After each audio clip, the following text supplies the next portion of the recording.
Tigers baseball on Fox Sports Detroit is presented by Bell Tire.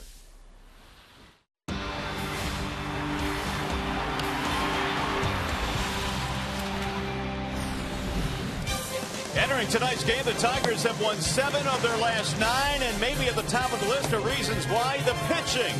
Tigers pitching a 2.67 ERA in their last 9 games. We're talking starters, we're talking relievers. Everybody has been outstanding in this stretch, and the Tigers are hopeful of more of the same here tonight on a steamy night in the Motor City. Welcome to Game 2 in this series featuring the Cardinals and your Detroit Tigers. Hi again, everyone, and welcome to Tigers Baseball. Mario and Pember, Rod Allen, glad you're with us here for Game 2 in the series. Tigers have won 3 in a row, and we have an interesting matchup here in Game 2 tonight, Rod. A couple of sinker ballers will go. Rick Porcello for the Tigers, Jake Westbrook for the Cards. Let's start with Porcello. Jim Leland told us the last time Porcello took the ball for his club, he needed to get back to his signature pitch, which is his sinker ball. You take a look at his grip here. He has the index finger and the middle finger on the seams of the baseball, and depending on which pressure he puts on the ball with those 2 fingers, he can get this kind of movement with that 2-seamer. He also starts it into the left-handers, and it catches the inside part of the plate. If you think about Westbrook, he got off to a real good start this year for his club, but he has stubbed his toe lately because that sinker ball is not working for him as effectively as it was earlier in the year. Westbrook also goes east to west with his slider. Both of these guys need to keep the ball down. They need to allow their defenses to work for them if they're going to be successful at all. All right, Tigers pitching has been good, but so has the offense. 12 hits in the opener last night. Now the Tigers top of the lineup. Jackson awfully good. Barry has been awfully good. They have really done a great job of setting the table. Jackson is playing the game at the highest level that we have seen him play the game at. He is playing like he wants to make an all-star team. And if you think about Quentin Berry, what an infusion of energy he has given his team in that number 2 spot until Durst gets back. All right, now they've done a really good job of setting the table, so to speak. We know the Tigers' middle of the lineup is as good as anybody's in baseball, but really the guys in the middle, Fielder and Cabrera, have done a really good job of picking up the top 2. Well, you talk about setting the table, and you have to have some table setters for the big boys to eat. And Cabrera, boy, he's been doing some eating. The last 40 games, about a 350 clip.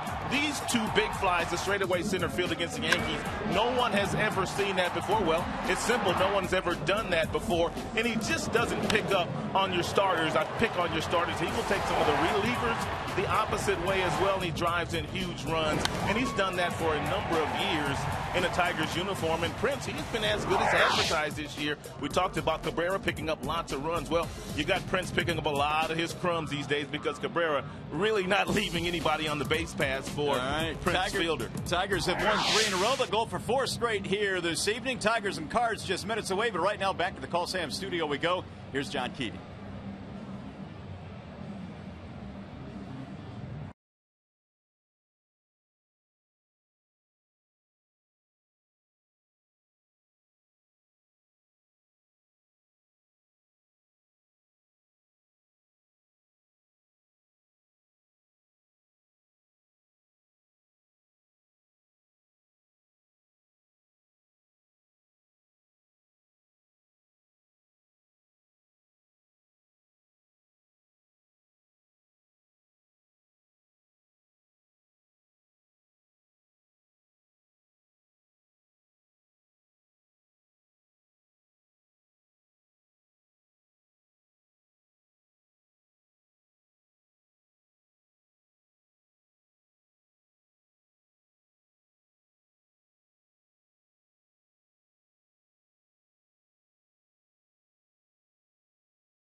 Downtown Detroit. Tonight we have game 2 in this 3-game series featuring the St. Louis Cardinals and the Detroit Tigers. Tigers taking the field, and as they do, we remind you that the Tigers combine for 3 or more home runs in this game tonight. Make sure you bring a copy of the box score to a participating Arby's location tomorrow and get yourself a free small order of curly fries. Here is the starting lineup for the visiting Cardinals tonight, presented by the Metro Detroit Chevy dealers. It features Rafael Furcal leading off the shortstop, Skip Schumacher in center field. Matt Holliday will play left. Carlos Beltran is the DH tonight. Alan Craig in right. Yadier Molina having a tremendous season doing the catching. David Freese, Matt Adams, and Daniel Descalso rounding out the lineup for Mike Matheny. On the mound tonight for the Tigers, it is Rick Porcello, and he is presented by Soaring Eagle Casino. The Tigers would like to get some length out of their starter today, Porcello. In the last 8 starts, he's only pitched into the 7th inning on 1 occasion. You take a look at the ERA, it's over 5. Rick is much better than that. But the key for him is to keep the opponent's batting average down, which he hasn't been able to do this year. They're hitting .315 against him.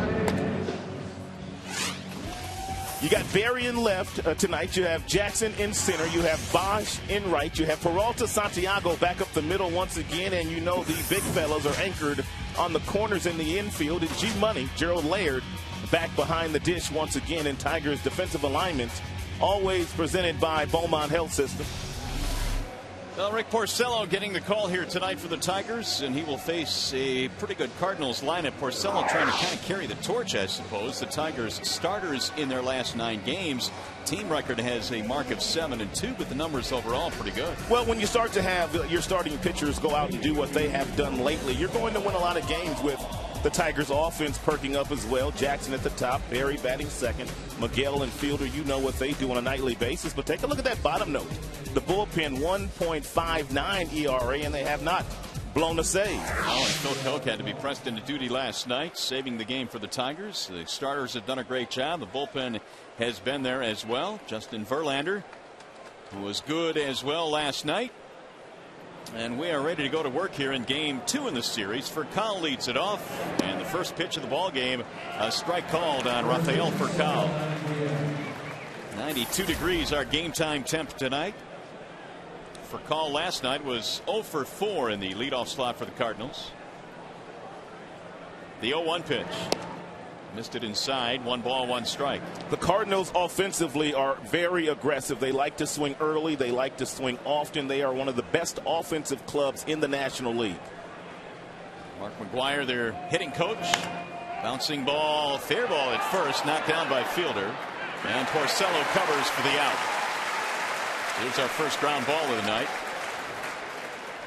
And we should see quite a few of those. And because they are so aggressive, I thought Verlander in last night's game was masterful. He was only 5 of 12 in first pitch strikes to the first 12 hitters because they're so aggressive. Verlander did not want to give in to the Cardinals, especially when he tries to get ahead of you with that 91, 92 mile per hour fastball. JV last night gave up 3 runs. Only 1 of those was earned, however. Schumacher is batting in the 2 slot here tonight. 0 for 3 in last night's opener. Strike 1. Schumacher hitting .310. Infielder / outfielder, can play second base as well. The 0-1. The St. Louis Cardinals have a really good team, and they have a lot of offensive weapons, but they say that Schumacher, he is the glue to their team. Nice clubhouse presence, plays the game the right way. Well, they certainly have plenty of stars in their lineup, and the Tigers are no different. It's sometimes the ancillary parts that are just as important. The dirt bags, Jim Leland calls them. Absolutely. That's become a popular word here the last couple of days. Here's the 2-1. Bouncing ball again, this time to the second baseman, Santiago. 2 gone. But when Jim uses that word, it's a compliment to players like Schumacher, players like Dirk, and some of the other guys that don't get a lot of notoriety. He says you have to have 25 men on your roster, and that 25th man has to get interviewed every now and then, too, if you're going to have a successful season. And really, that's what helped the Tigers win 95 games last year, win the Central Division title. They got a lot of different performances, key performances from the bench. Matt Holliday will stand in with the bases empty.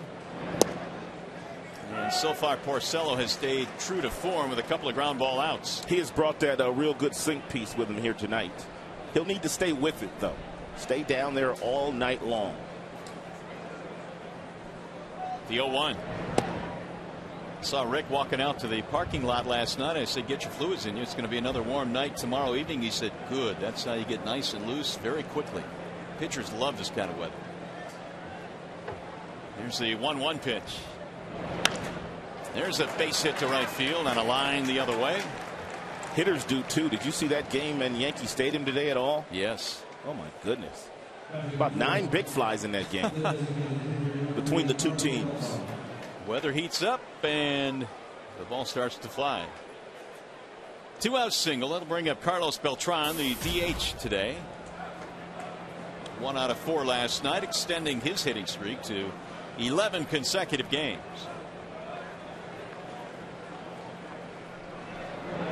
And a ground ball right side. It's through, a base hit out of the reach of Santiago. Holiday is on his way to third. He'll get in there standing up. That is the byproduct of throwing so many ground balls that every now and then a couple are going to trickle through the infield. And Porcello already throwing a lot of first pitch strikes. We've told you that this team that St. Louis will run at you is very, very aggressive on first pitches. Very aggressive. So Beltran wasting little time, extending his hitting streak to 12 straight. That'll bring up Alan Craig, a Cardinals right fielder. However, this guy, one of the few that will take that first pitch for them. He takes the first pitch 8 out of every 10 at-bats, does Alan Craig. Last night was 0 for 3 for the Cards. And he looks at strike 1. That went according to plan. He looked at the first pitch.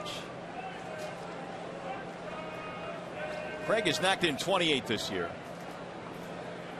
He's got runners at first and third, Holiday and Beltran. And a ball outside, 1 ball, 1 strike.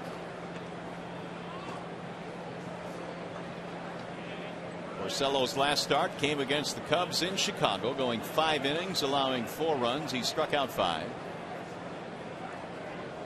And he picked up a win in that game. Little chopper hit back toward the mound. Rick will make the play and throw him out. And the threat and inning is over. No runs, 2 hits, 2 left.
This one, Tigers now will take their first swings of the night. Their starting lineup presented by Big Boy. It'll be Jackson, Berry, and Cabrera as your top 3.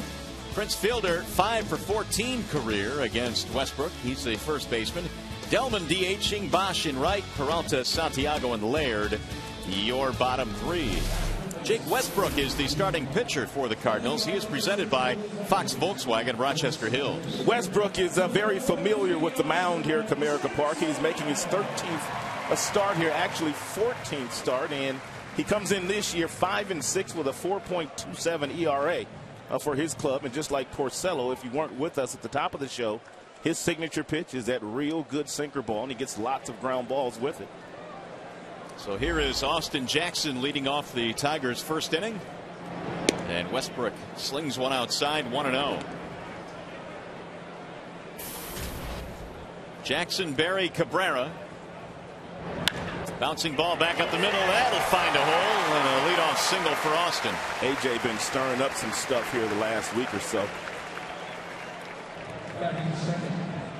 Let's take a peek at the St. Louis Cardinals defensive alignment. They have Holiday, Schumacher, Craig in the outfield. Freeze for Carl Schumacher, Adams in the infield, and the all-star catcher, the Gold Glove winner, Yadier Molina behind the plate. There is Mr. Molina, who is very difficult to run on. You've got Jackson at first. You've got Berry at the plate. Quentin batting .337. Jim might play for one run here in the first inning since Westbrook throws so many ground balls. We might see a sac bunt. Strike one on Quentin. Berry 2 out of 5 last night, which makes him 7 for his last 10. Of course, a good portion of those hits came on Sunday. The 5-hit game for Berry, his first.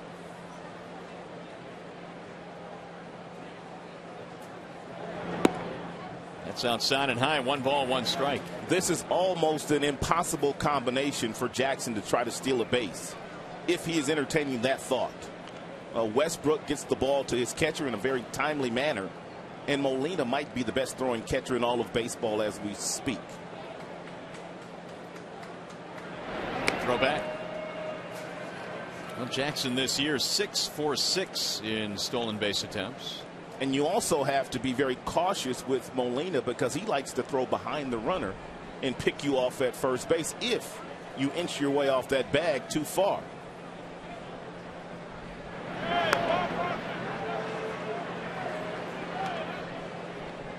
There's some of the career numbers on Yadier Molina. 39% for his career, which is awfully good.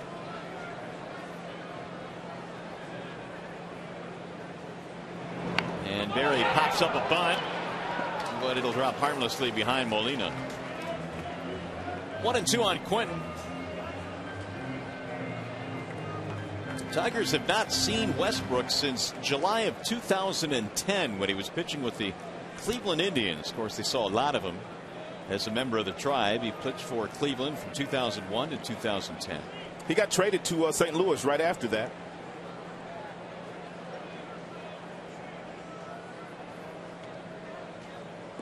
So now facing the Tigers in a Cardinal uni, and the Cardinals signed him to a 2-year deal after they picked him up in July of 2010, trading deadline time. 1-2 on Berry. There goes the runner. Inside, Molina's throw, not a good one. And it sails into short center, but Jackson will hold up. Steal number 7 for Jackson. Jackson has not been caught yet this year. Looked like Molina may have been caught off guard here, and he rushed his throw. And when you see a catcher rush to throw, usually it tails to the second base side of second base.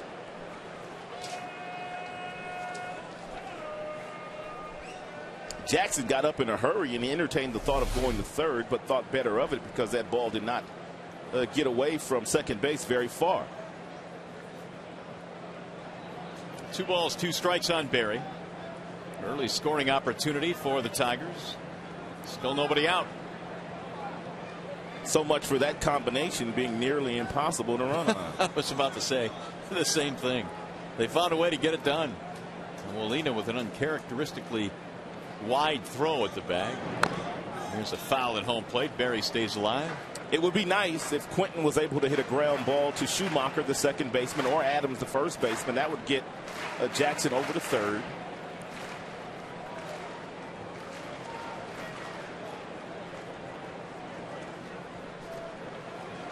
Tigers in last night's ball game got a run in the first inning. They added 3 more in the second, and they never trailed last night.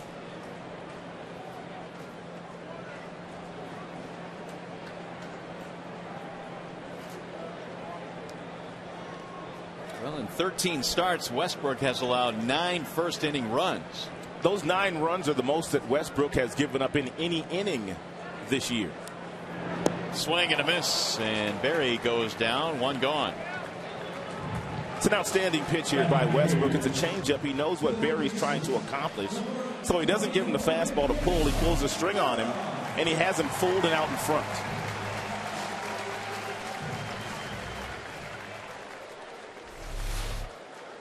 So here is Cabrera with the man at second and 1 out. Miguel 2 out of 4 last night. He's driven in 55 now.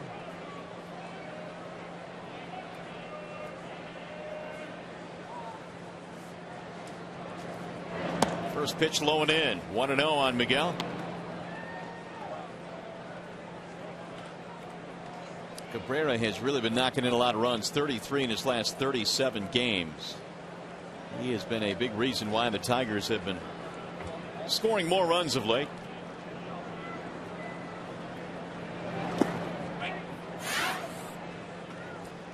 Well, here are some of the favorable matchups against Westbrook. All of these guys have had good numbers, including Cabrera, who's 6 for 10 with 3 RBIs. 6 for 10, that would be a 600 average, right? That would be. Here's the 2-0. Bouncing ball left side. For Kyle, the shortstop will throw out Cabrera. The runner holds. 2 gone. And that's going to bring up Prince Fielder. Now, if you are Westbrook, you really do not have to give Prince anything good to hit. You have an open base. I know it's the first inning, but he has driven in 45 runs this year, and you really don't want to mess with him. Well, Prince in the first inning last night was not walked intentionally, but Lance Lynn gave him nothing to hit and ended up walking him. And they took their chances against the on-deck guy, Delman Young, and Delman came through with an RBI single. Yes, he did. 1 ball, no strikes on Fielder.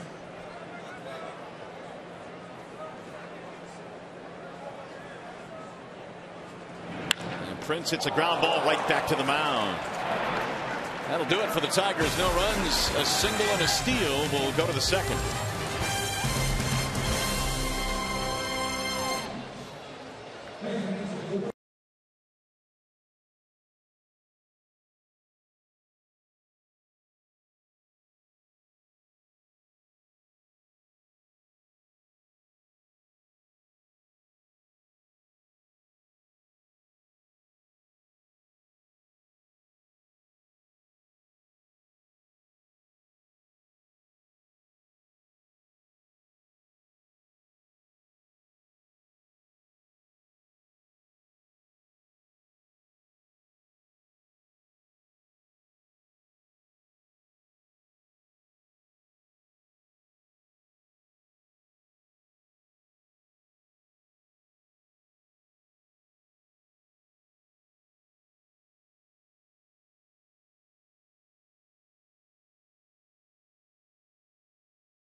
Detroit is brought to you by Comerica Bank. Strength and stability since 1849. Dodge. Visit Dodge.com or see your local dealer today. And by Hot Lean Pockets, ding, Hot Pockets. Now we go to the second here in the Motor City. Tigers and the St. Louis Cardinals getting together again tonight. First pitch is lined to left field and a base hit for Yadier Molina. That didn't take long. There's that aggressiveness you're talking about. Porcello has been first pitch strikes on all 6 so far. And the Cards have their third hit. David Freese will stand in. Freese in the opener last night was 0 for 3.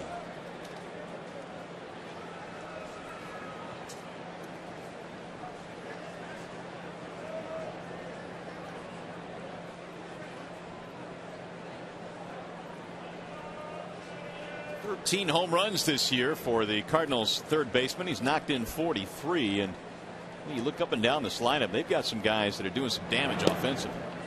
There's a strike.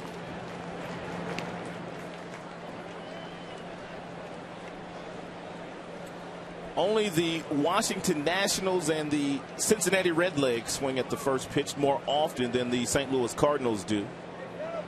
Tigers on that list as well. A little bit low. 1 ball, 1 strike. If you're Porcello, just simply throw your sinker ball and hope that Freese hits the ball into the ground, which would allow your team to turn a double play. He has already grounded into a team high 10 double plays this year. You calling it here? Well, he's got that sinker. He's getting lots of ground balls. Why not? Hey, look at this. 6, 4, 3, a double play. Way to tee me up, partner. Well, 2 for the price of 1, and the bases are empty.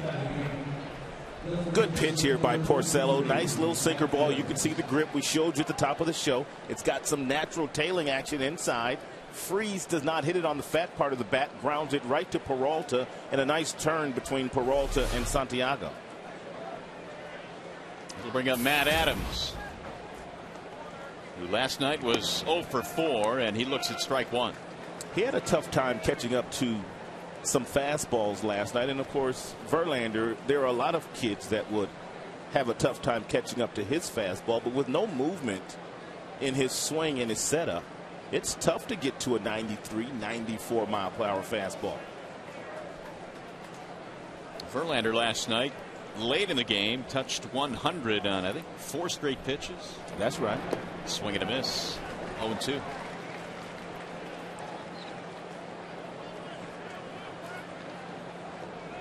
JV able to get the win in last night's game.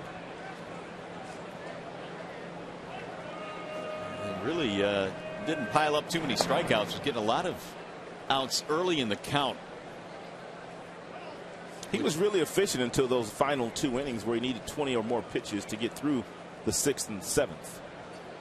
And the base on balls, you see 4 of those. Those all came late in the game. Strike called, got him looking. Adams is out of there, and a quick inning for Rick Porcello thanks to a double play.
Hit for Detroit, and the Tigers have Delman Young leading off the second.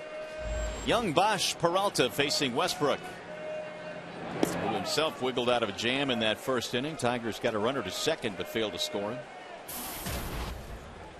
Delman batting .265. Nice night last night. A couple of RBIs. He rolls one of the second baseman, Descalso. One gone. Here's our Farmers Insurance report card here tonight. News of the day: Jose Valverde has a wrist problem, a sprained wrist. Further evaluation coming. But Rod, here are some guys that have had some opportunities to save in the past. Well, Coke got a save last night. Of course, Benoit has the kind of stuff that he can go out there and close down a ninth inning as well. Dotel has done it in the past, and Villarreal with his electric arm, I wouldn't be surprised if he wasn't successful as they called on him to do it as well. Bosch with one out. How impressed were you with Phil Coke last night? Because in relatively short amount of time, they told him to get up and get ready to go save this game. He did a nice job. Good fastballs, firm, outstanding breaking ball. Of course, Leland has not named anyone the closer, and so he'll kind of play it by ear as we try and figure out how long Valverde will be out. But he has some guys that have just showed you have had some experience doing it, which helps. Here's the 0-2. Swing and a miss, and Bosch is out. Molina will throw down. Two gone now. By the way, this game tonight is available in bodacious high definition on Fox Sports Detroit HD, sponsored by Xfinity from Comcast. Bodacious. By the way, you're up tomorrow, so you got another word? I'm ready. Ready. Day game tomorrow, so have your word at the ready. Here's Johnny Peralta. It's amazing how many suggestions we have gotten on Twitter, isn't it? Starting to get a lot of them. We're going to need them all before it's all said and done, too. Yep. The shelf life on this shtick is probably not the deepest. 1 ball, no strikes on Peralta. Johnny batting .268. A couple of hits last night. That's a little bit high. 2-0.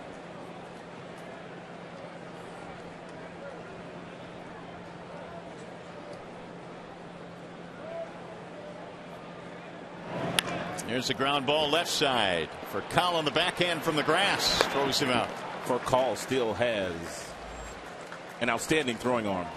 Tigers baseball here tonight is presented by Bell Tire.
in a Tigers uniform. And so Rick will go back to the mound here in the third in a scoreless contest tonight. 5 ground ball outs. There's a strike called on Descalso. He is filling up that strike zone tonight, isn't he? He is. That's 9 for 9 now in first pitch strikes. And you talk about how aggressive the St. Louis Cardinals hitters are on first pitches. If you're locating them where Ricky has been locating his, they can't do a whole lot with them but pound them into the ground as they've been doing. Descalso, then Furcal and Schumacher. Ball high, 1-2 on Descalso. You saw Gerald Laird with his glove and also his hand ask for that ball up and outside on the 0-2 pitch. Got him. Strike 3 call. Descalso is out of there. That is the one pitch that Porcello worked long and hard on in spring training, and it's the swing back sink piece. You start it right at the left-handed batter. They give up on it because they think it's going to be inside, and it catches the inside corner. Before this year, he was not throwing that pitch. He always kept his sinker down and away to the left-handers. Here's Furcal. He slaps one toward left field, slicing away from Barry. Furcal bounced out to start the ball game.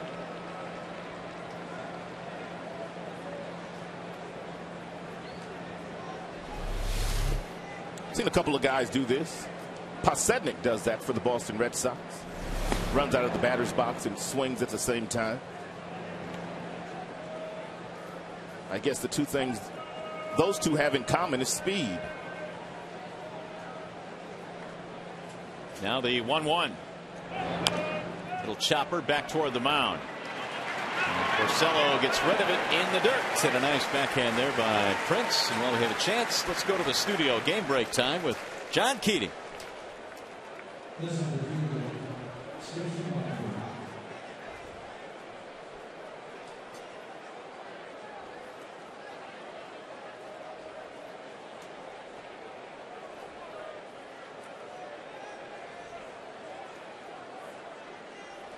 All right, Keats, thanks. Yeah, Erod in the next couple of years is going to be passing some big time names on a lot of different lists, including the home run list.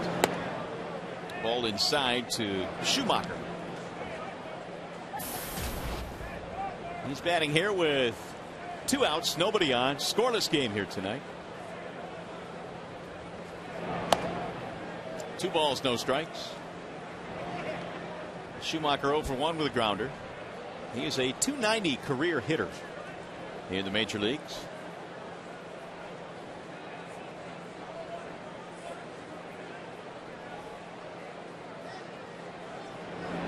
Bouncing ball, this time to the shortstop. And Peralta throws him out. Rick Porcello looking good tonight, getting ground ball after ground ball.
Bottom of the third at the ballpark. No score in this one. Tigers have only one hit so far. It'll be Santiago leading it off, facing Jake Westbrook.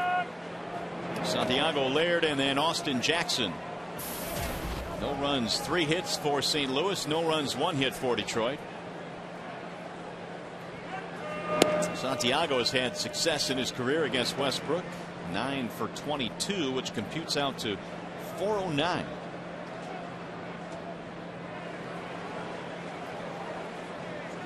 Here's the 1-1. Chopper left side of the infield and scooped by David Freese. 1 out. We'll bring up Gerald Laird, and we're going to have something a little bit different on the telecast for you tonight. Rod is actually going to head over to the Fox Sports Midwest booth, and our friends at Midwest will let us borrow Al Raboski, who is the Cardinals analyst. There's the man Hungarian. He's getting ready for you. He's got the game face on. Yes, he does. He'll be coming to our booth for a couple of innings, give us the Cardinal perspective, while you go over to St. Louis's booth and give them the Tigers perspective. You going to miss me? I'm going to miss you. That's 2 solid innings. Are you ready for it? Yeah, I'll be okay. Ball 1 to Gerald Laird. So that'll happen when we get to the top of the 4th. G Money batting .294 coming into this one. Taps it slowly toward third. Tough play for Freese. He's going to let it roll, and it goes foul. Barely. Really, his only chance was to let that thing roll. About right now, he kind of makes up his mind that he's not going to have a play on Laird. Therefore, let it roll foul and pick it up as soon as it gets off the chalk, which he did.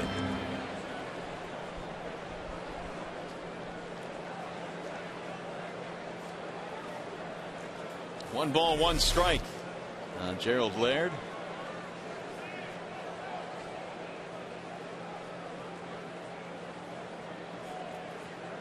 Gerald is 4 for his last 8.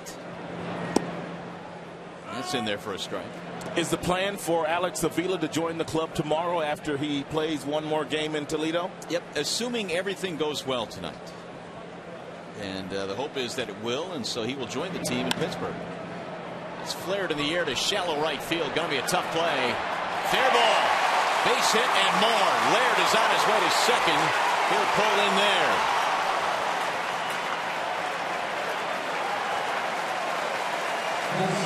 They are dropping this year for G Money, that's for sure.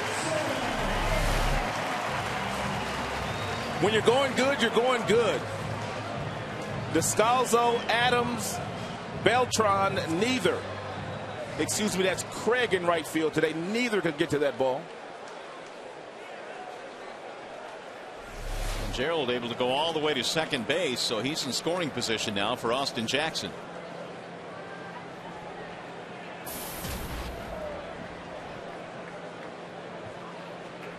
Austin had a single and stole a base in the first. That's in there for strike 1. Both Westbrook and also Porcello on top of their games today. Working quickly. Getting lots of ground balls. Keeping their infielders involved in the game. They have not ruled that last play a double. It's a single E4. It went off the foot or leg of Descalso, so only give Laird a single.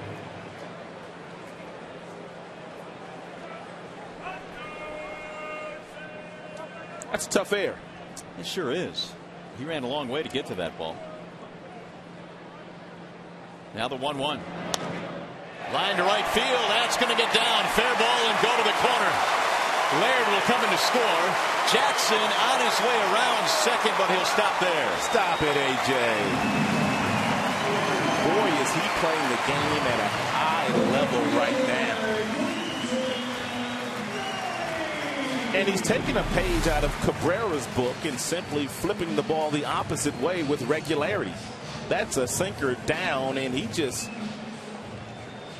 drives the ball the opposite way, which is what you want to do to balls that are down in the strike zone that are sinkers. Only 7 to right field, but that time it came in handy, and the Tigers take a 1-0 lead. They bring up Quentin Berry.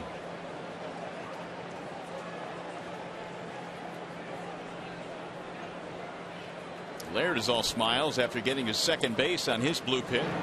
Berry looks at ball one. Quinton struck out back in the first.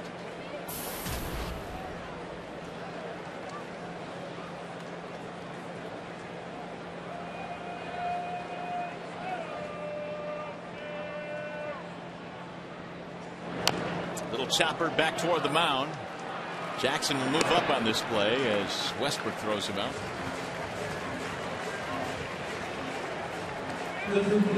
Hey fans, the Tigers play the Twins July 2nd at 7:05. The first 10,000 fans will receive an Alex Avila floppy hat. For tickets, call 866-66-TIGER or visit tigers.com. Twins in town July the 2nd. Here is Miguel Cabrera. Tigers, of course, getting back to playing American League teams after they play the Pirates to start the next road trip, and interleague play is done. And Cabrera looks at strike one on the outer edge.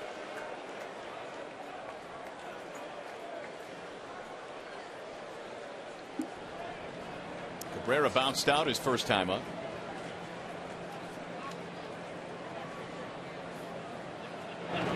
Wave and a miss, 0-2. You know, Rod, it was 9 years ago today that Miguel Cabrera made his major league debut. 9 years ago today. Yeah, with the Marlins, he was 0 for 4 in a game that went 11 innings, and in his final at bat, he hit a walk-off home run in his first big league game. Haven't stopped hitting since. He has not. He shoots that one to right field, slicing though. He has been one of the most dominant players in his first 8 years in the majors, and if he has 3, 4, 5 more of these type years, he'll have a plaque in Cooperstown when it's all said and done. He's one of those guys that when he steps to the plate, you don't go to the refrigerator, you don't go to the bathroom, you don't go anywhere, you just sit and watch.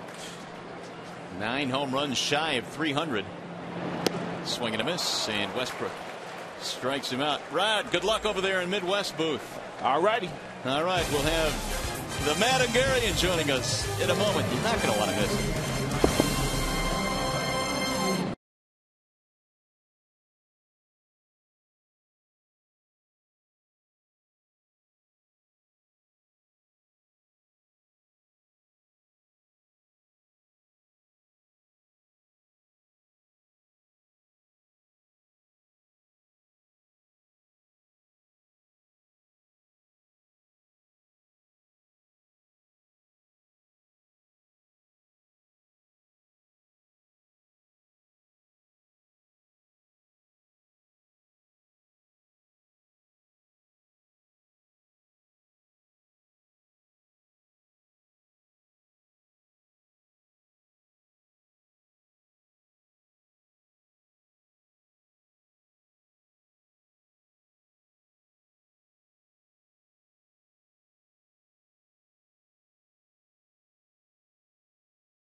Wes, their analyst for Cardinals baseball, Al Raboski. And Al, we heard you guys were coming to town, so we decided to give you 93, 94 degrees and a lot of humidity just to make you feel comfortable. I thought it was very appropriate to give us a little St. Louis weather, and it is warm.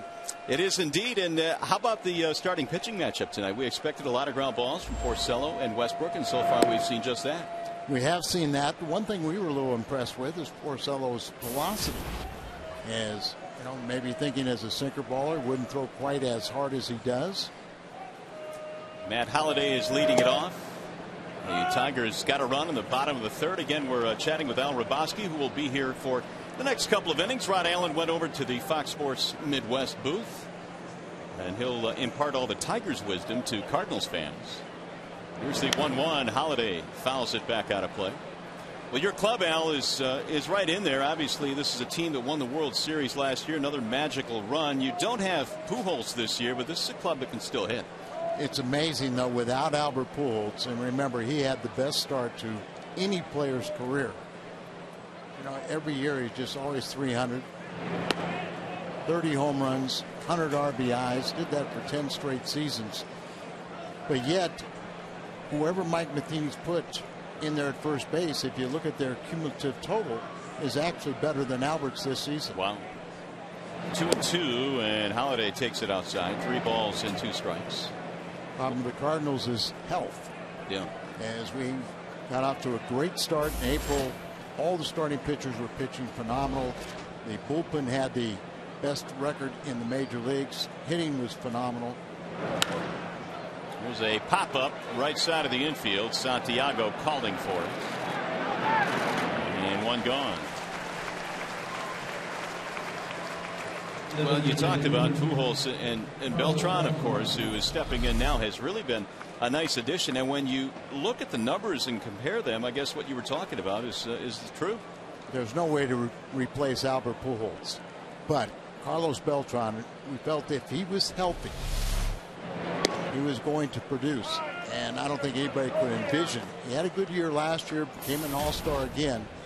But he is tied for the National League lead in home runs. He's 4th in RBIs.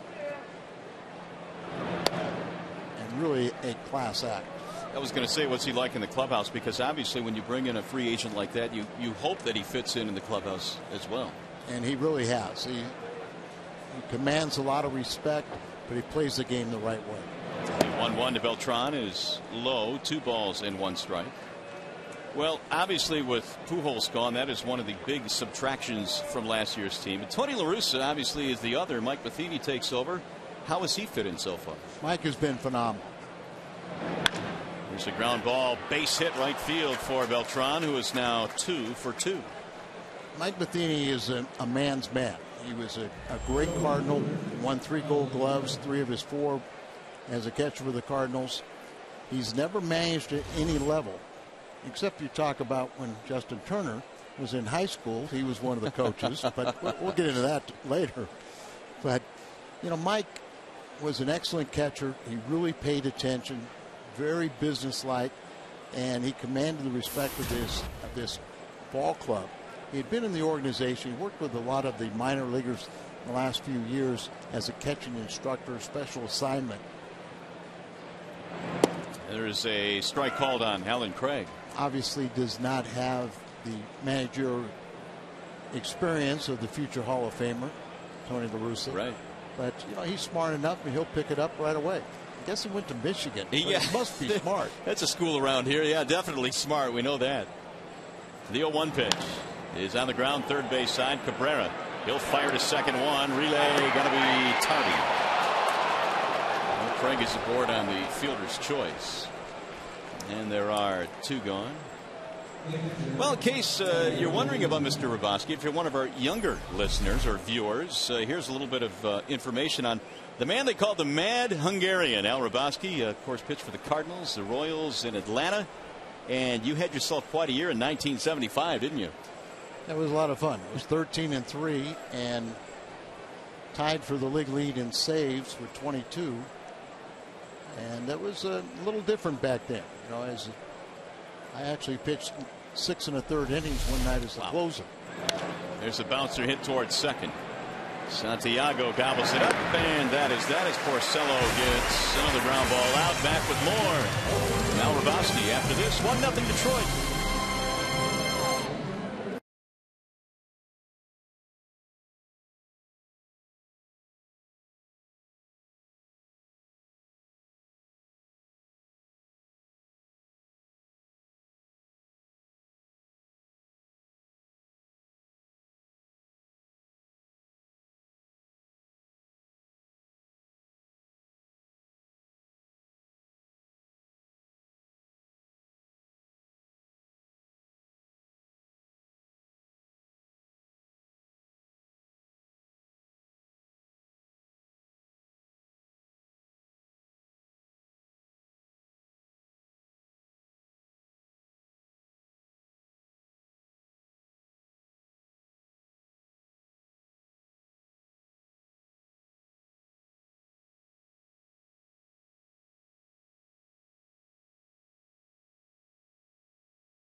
the Quarter Pounder with cheese using your cell phone. Text Tigers followed by a space, the player's uniform number. Do that to 37338, or you could vote online at foxsportsdetroit.com. Jake Westbrook back to the hill as Fritz Fielder leads it off in the bottom of the 4th inning, joined by Al Hrabosky, who is the Cardinals analyst on Fox Sports Midwest. A little bit of an analyst swap here this evening. Rod Allen is over on Cardinals TV for a couple of innings.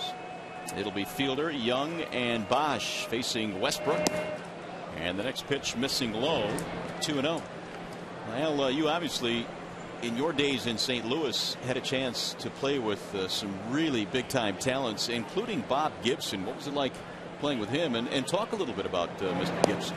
Well, I had the pleasure. I was a nice little mama's boy. Came up when I was 20 years of age, and then played with Gibson and Brock and Carlton and McCarver. They corrupted me, and I've been thanking them ever since. Ah, so they're the reason you turned into the Mad Hungarian. Absolutely. But, you know, Bob was, in my mind, the greatest competitor to take the mound. And he just, when you think about Bob Gibson, all I have to tell you is he's the all-time wins leader as a Cardinal with 251 wins. And I will defy anybody to take a guess at how many complete games. Fielder is out on the ground ball to first. One gone. Mario, just take a quick guess. How many complete games do you think Gibby had? How many did he win? You said 251. 251. I'm going to go with 70 complete games. How about 255? Really? 255 complete games. He had 251 wins. That didn't talk about the times he went 9, 10, 11 innings and got a no decision. I was a little bit short in my guess, wasn't I? Yes, a little bit. And it's so strange because I was talking with Gene Lamont about it, and he said 112. Right. That people forget. You know, a lot of guys would throw 28 complete games back then, but as great a season as Verlander had last season, when you compared him to Bob Gibson's 1968. There's a drive into left field, but straight at Holiday for the out. 2 gone. The only thing Verlander had was a better one-loss record. Gibby was in '68 was 22-9 with the 1.12 ERA. How do you lose 9 games with a 1.12 ERA? Really is amazing. And I know obviously the Tigers got bird's eye view in the '68 World Series of Bob Gibson, but you saw Verlander pitch last night. As someone that doesn't see him pitch every 5 days like we do, what was your thought? I was really anxious and really wanted to see him, and was not disappointed. And obviously that wasn't his best stuff. But when you think about a pitcher that has tremendous ability, but yet has this feel for pitching by just going out there, getting the quick outs, keeping his pitch count down, and then you could never really appreciate. There's a base hit to left field. The really great pitchers, and Tom Seaver comes to mind. You couldn't appreciate how good they were until they got a couple guys on, and then all of a sudden the breaking ball was that much sharper. The fastball had another foot or two, and that was Verlander. That how he pitched to Craig with the bases loaded.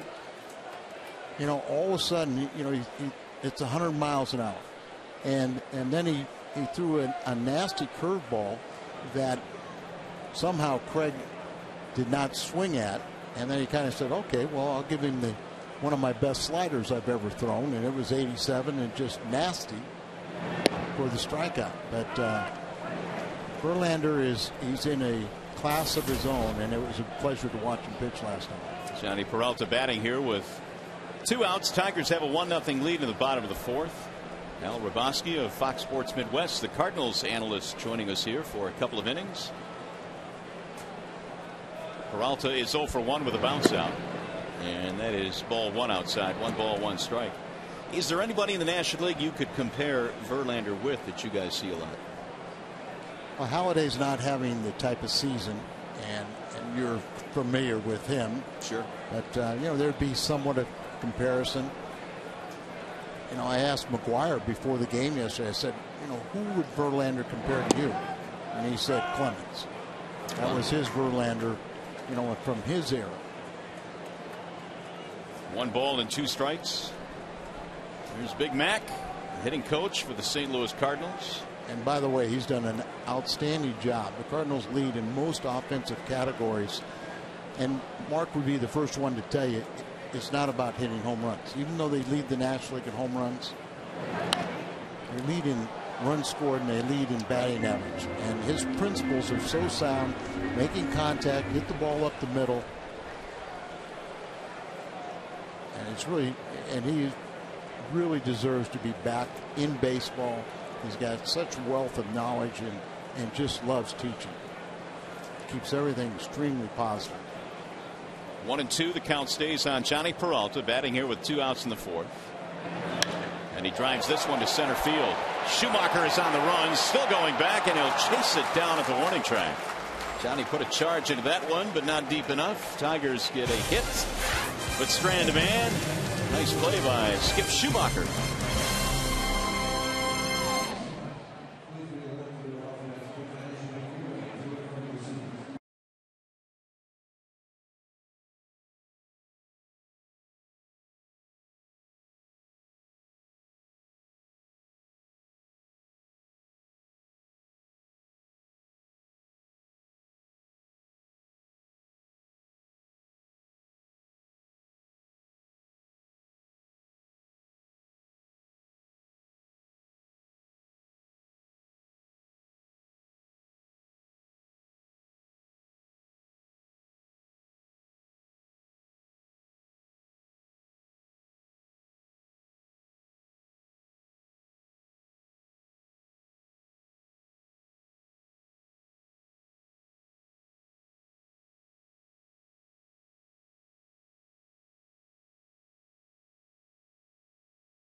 This, I assume, Al, was to psych out the opponent.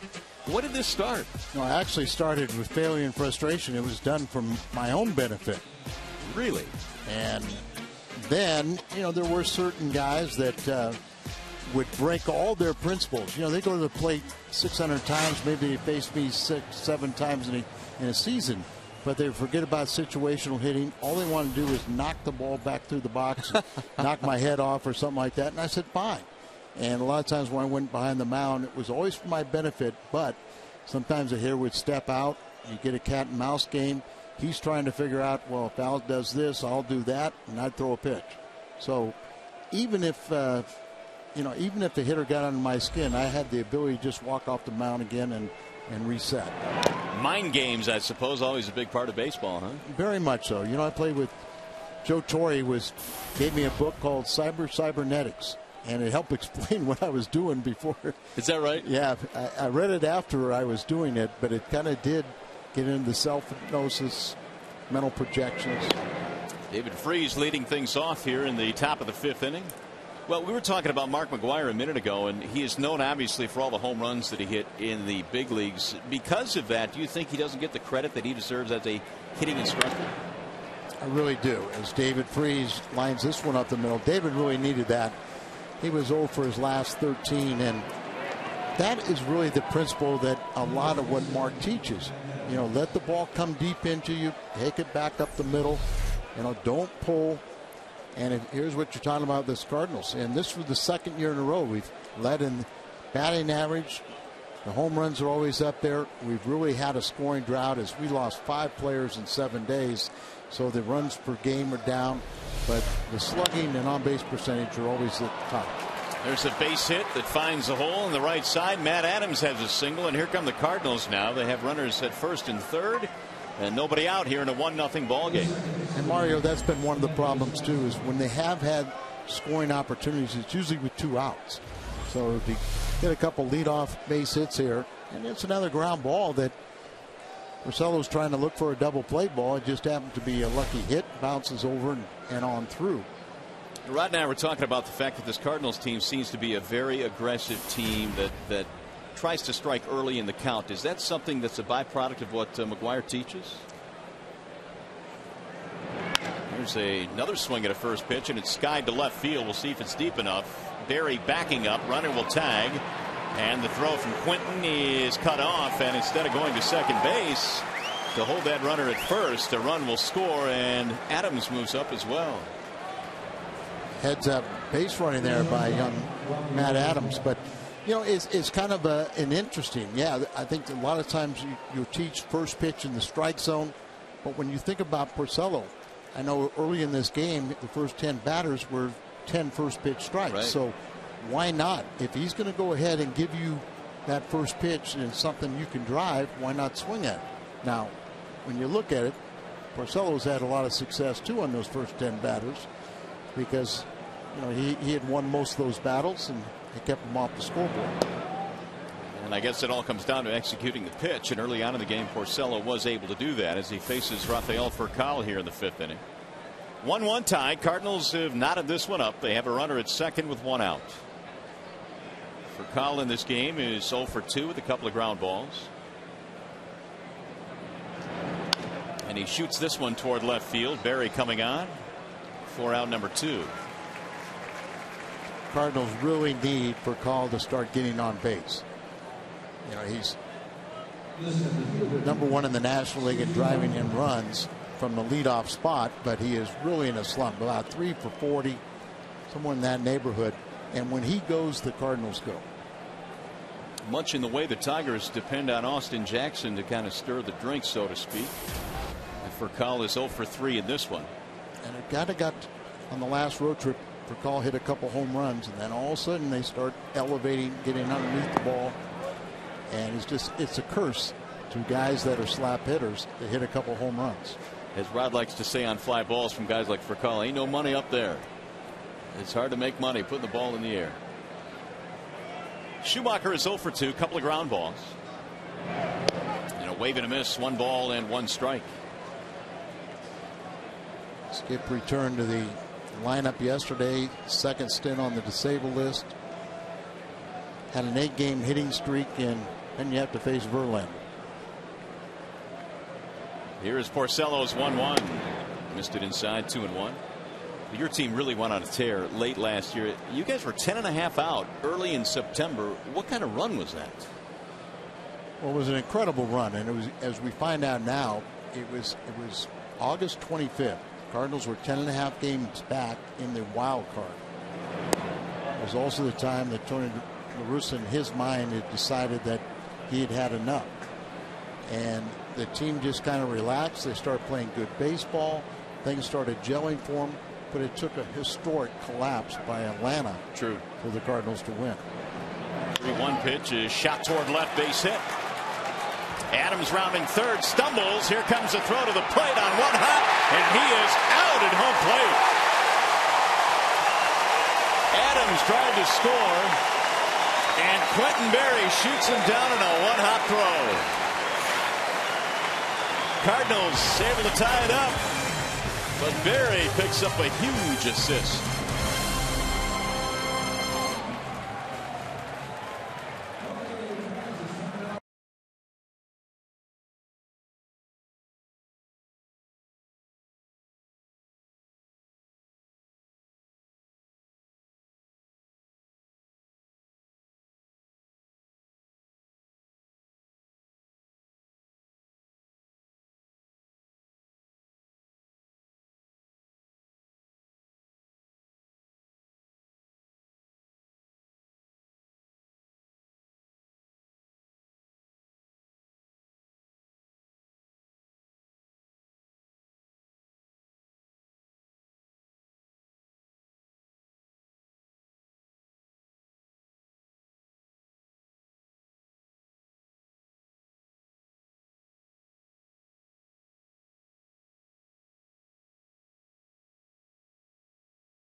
To the plate. Adams helped out a little bit by stumbling around third. Tried to hit the corner, and it looked like he got it, but he almost missed stride right there. He is from Slippery Rock. That's pretty good. That's pretty good. But Quentin, though, had a pretty good throw. Come in here aggressively, charge, keep the ball in line. One hop. Gerald Laird has plenty of time to prepare for it. Looks like Santiago hit by the pitch. Again, he was in the ball game last night. Are they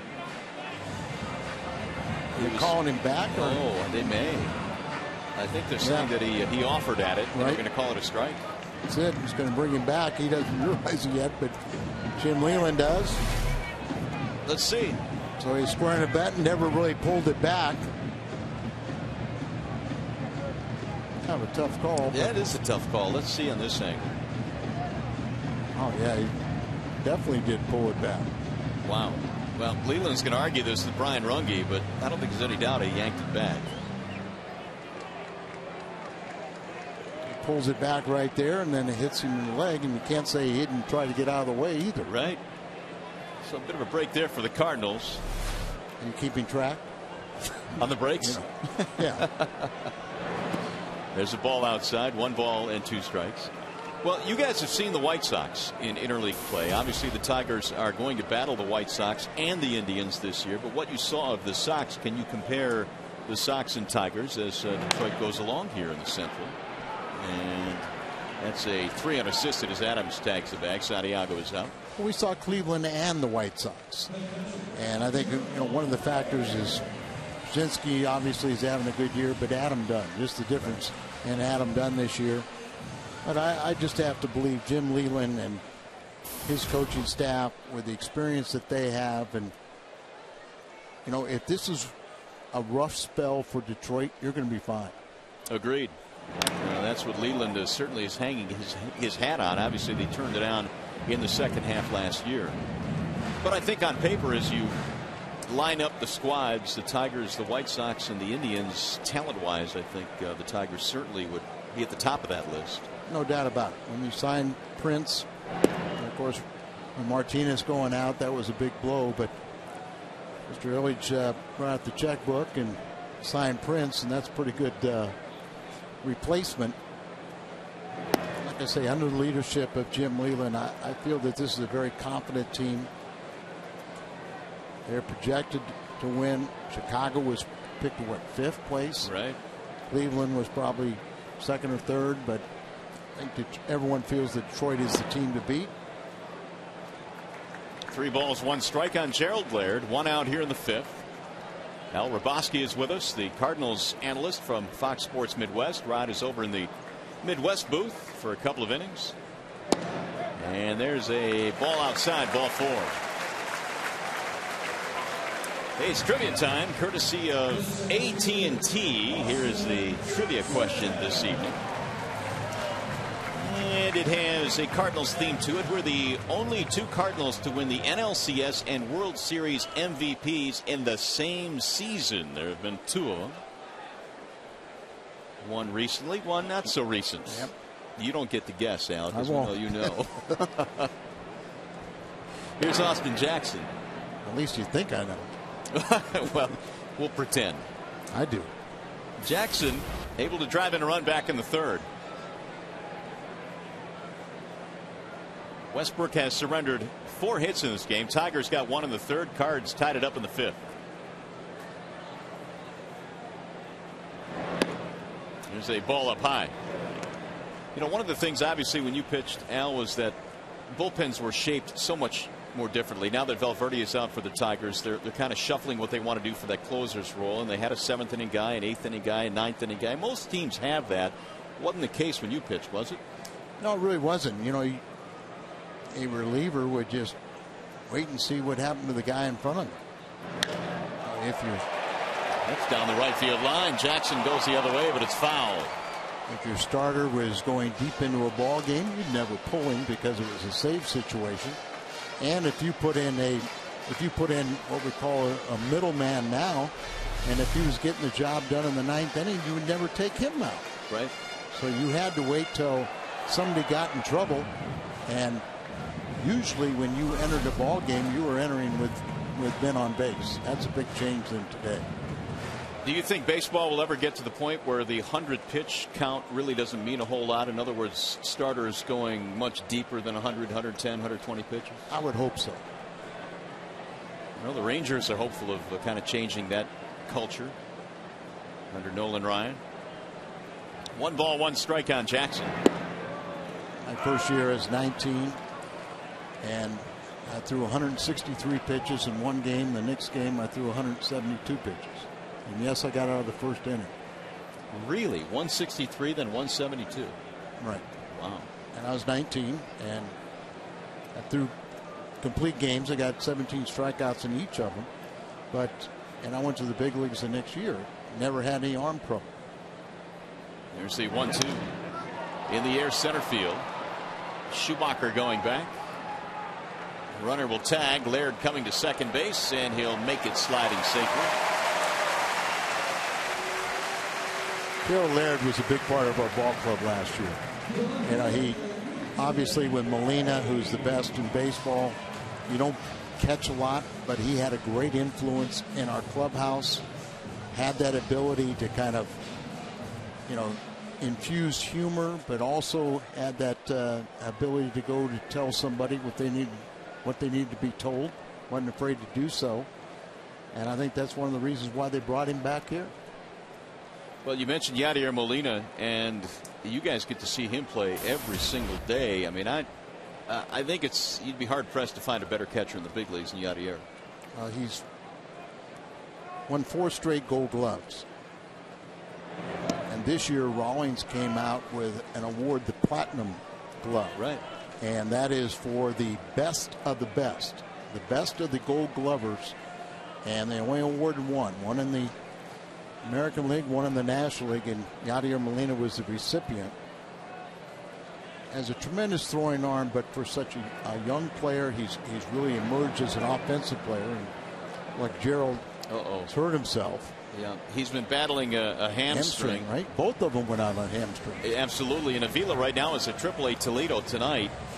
And hopefully we'll be back tomorrow. But now it looks like Matt Holliday is going to have to come in and pinch run. And this is certainly not good news for the Tigers because Laird had been playing so well. So the rookie Brian Holliday will take over down at second base. And you get Alex back tomorrow. Correct. And it looks like in the nick of time. And Gerald really frustrated. Let's take a look at that slide again as he was coming up. It looked like he was right there, reaching the left hamstring. How frustrating has that been? I mean, Laird is just in a long line of injuries for the Tigers this year. So Holliday will have to catch and pinch run. And all the injuries throughout baseball is just hard to fathom. It really is true. You've talked about all the injuries the Cardinals have had to go through. Same with the Tigers this year. And all through the game. Lance Berkman just receiving a routine ground ball to throw from shortstop. Ends up having knee surgery. Waving a miss 0-2. I saw that play as it happened live. I happened to be watching that game and couldn't believe it happened. Right. I mean, it was just such an innocent play. 0-2 on Barry. Tigers have the go-ahead run at second base in a 1-1 game. Pitching duel tonight between Westbrook and Porcello. Here's the 0-2. He fought that one off. Schumacher's been on the disabled list twice. So has Alan Craig. You know, we're getting Matt Carpenter's on the DL. John Jay. You know, we'll probably get them back in about a week. So really, you know, Chris Carpenter went out in spring training. He is with us. First time he's been on a trip, but he's almost approaching going to spring training. Bouncing ball back up the middle for Kyle. Backs up. Quick throw is in time. They got him by his step, and that'll do it for the Tigers. Al, always a pleasure. Great to see you again. We wish you well this summer. Thanks for stopping in. Thank you so much. And how about let's meet again in the World Series? Let's do it. That'd be great. Cardinals and Tigers again. That's the Matt and Gary and Al Raboski back from Comerica in a 1-1 game.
Barbecue lovers rejoice. The barbecue sandwich is back at Arby's. Get yours today. And by The Amazing Spider-Man in theaters July 3rd. Back here at the ballpark, the Tigers and the St. Louis Cardinals go to the top of the 6th inning, tied at 1-1. Brian Holiday stays in the game now, and he will catch for Gerald Laird, who is out of the contest. First pitch is popped up. Right field line. Bosch coming to foul territory. Still on the run. Can't get there. That's an unfortunate 90 feet that Gerald Laird was able to tagging up on Schumacher, their center fielder, because it might cost him a trip to the DL this time with that hamstring, because it's been bothersome for him really for the last month or so. Yeah, it was a good aggressive play as Gerald tried to get into scoring position and did, but as soon as he came up on the slide, he grabbed that left hamstring. I think Holiday will be fine at handling Porcello. Porcello has an idea of what he wants to do out there tonight. And for the most part, he's been getting lots of ground balls. That one is a line drive down the left field line. To the corner it goes. And Holiday will cruise into second with a leadoff double. He's got some fast hands.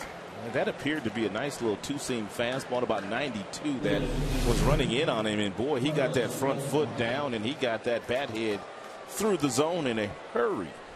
Cardinals now have 8 hits.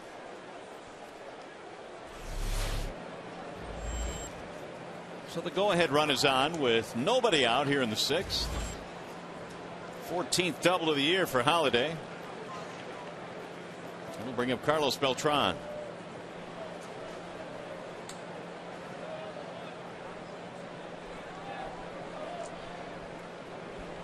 Two singles tonight for Beltran, extending his hitting streak to 12 in a row. And now he wants Holiday, Porcello that is, to come out to the mound.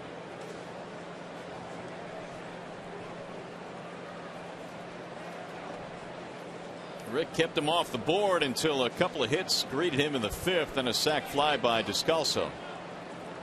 They'll tie the game at 1.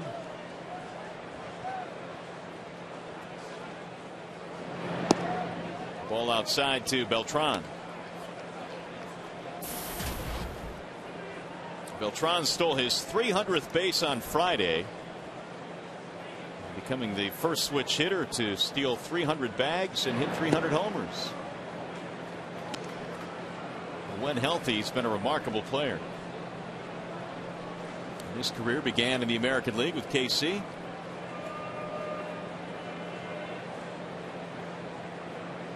He's ahead here. 2 balls, no strikes.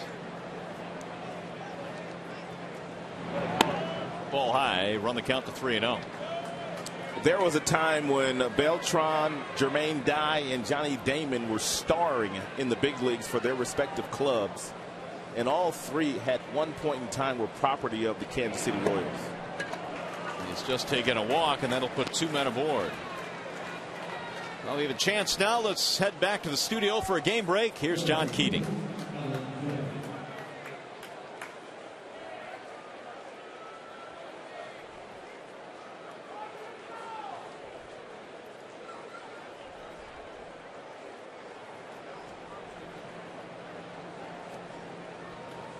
So the scrappy Indians off to a good start tonight. Tigers here knotted up 1-1 with the Cardinals, and Jeff Jones coming out to the mound.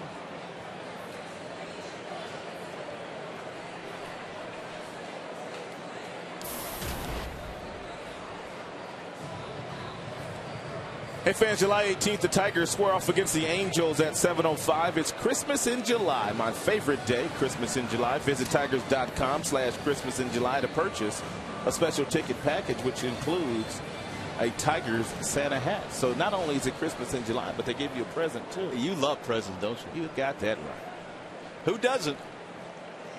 Some trouble now for Porcello. 2 Cardinals aboard here with nobody out. Well, really no need for Porcello to panic. He's got a couple of runners on the base pass, but if he continues to throw a sinker ball, he can get a ground ball, and hopefully it's hit right at one of his defenders, which would help him in getting out of this inning without giving up some runs. Instead of base hit to left field, Holiday coming to third. They stop him there, and they are loaded now with nobody out. It's about time now for Porcello not to get so much plate with his first pitches, because clearly all game long St. Louis has been jumping on the first thing that Rick has thrown, and they're starting to have success here in the 6th inning.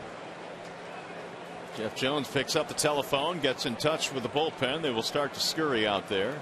It's about that time for Porcello. Very seldom this year has Porcello pitched into the 7th inning. As a matter of fact, in his last 8 starts, he's only pitched into the 7th inning once. Conan the righty and Bilo the lefty. The Tigers action.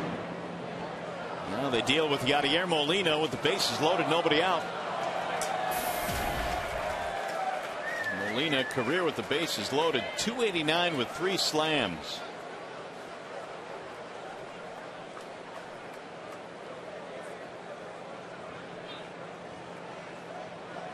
Double play ball up the middle would look good. And there you go. There's a 6-4-3. They double up Molina, but the go-ahead run will score. When you go get that lottery ticket on the way to the house tonight, get me one too, please. Well, you called it back in the 2nd inning. It's like we're geniuses up here. You've got a sinker ball pitcher. It's not that hard, I suppose. Oh no, it's hard. Don't let anybody tell you it's not hard. Holiday, meanwhile, comes in to score, and so the Cardinals have a 2-1 lead. As a matter of fact, this is the hardest job in the world. It can be on some nights. No RBI for Molina. Freeze stands in now with 2 outs. And he shoots one to right field, sinking, and Bosch able to make the play. Nice play. Nice grab. It saves a run. And the Cardinals have to settle for 1. 2-1 St. Louis.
Detroit brought to you by Bell Tire. Get the lowest tire price, period. Bell Tire. And by Toyota, brought to you by your Greater Detroit Toyota dealers. Miguel Cabrera leading it off as we go to the bottom of the 6th inning. Cardinals getting a run in the 5th and one in the 6th. They've gone ahead 2-1. Could have been a lot worse, though, as Porcello got a big double play ball and Bosch made a nice play in right.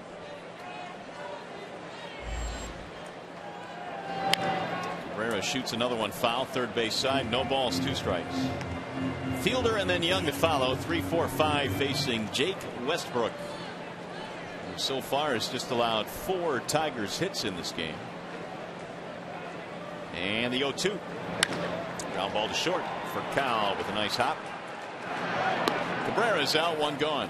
Westbrook has been able to get Cabrera to do something that he does not do very often, and that's ground out to the shortstop on a couple of different occasions. Usually Cabrera is able to stay back long enough to drive the ball into right field. Here's our Bernstein advantage. Get the Bernstein advantage. We go to bat for you. The scouting report on Westbrook. He looks more like that Jake Westbrook in the first 6 starts than he does in his last 7.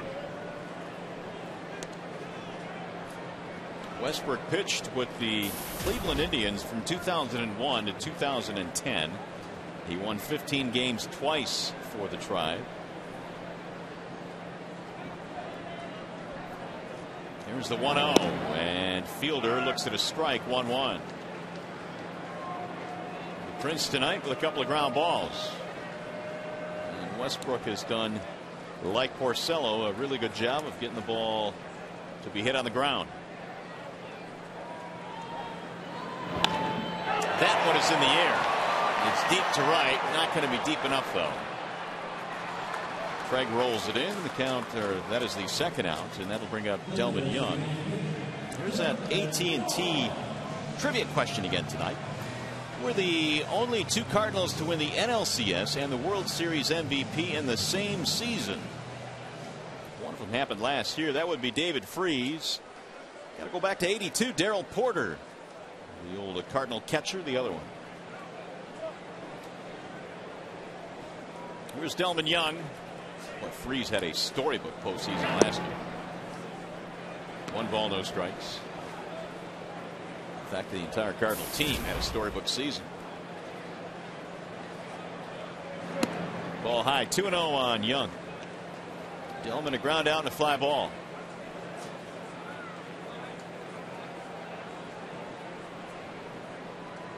Warm, muggy night here in the Motor City. Still over 90 degrees at the ballpark. It's 91 right now. Lifted in the air. Shallow right field. Craig started back. Now he's coming hard, and he can't make the play. Delvin on his way to second, and he's in there. Well, Craig was deep to begin with, and then he just couldn't recover. I think he also got fooled on the swing of Delvin Young.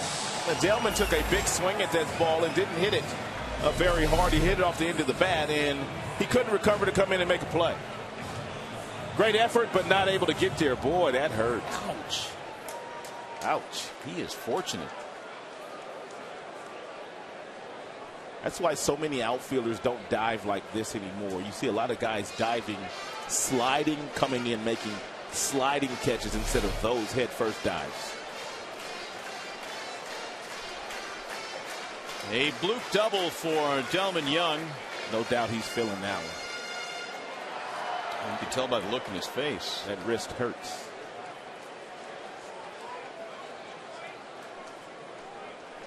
So now Bosch has a chance to tie this one up.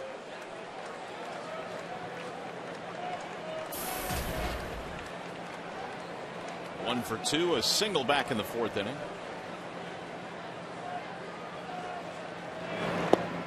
Ball 1.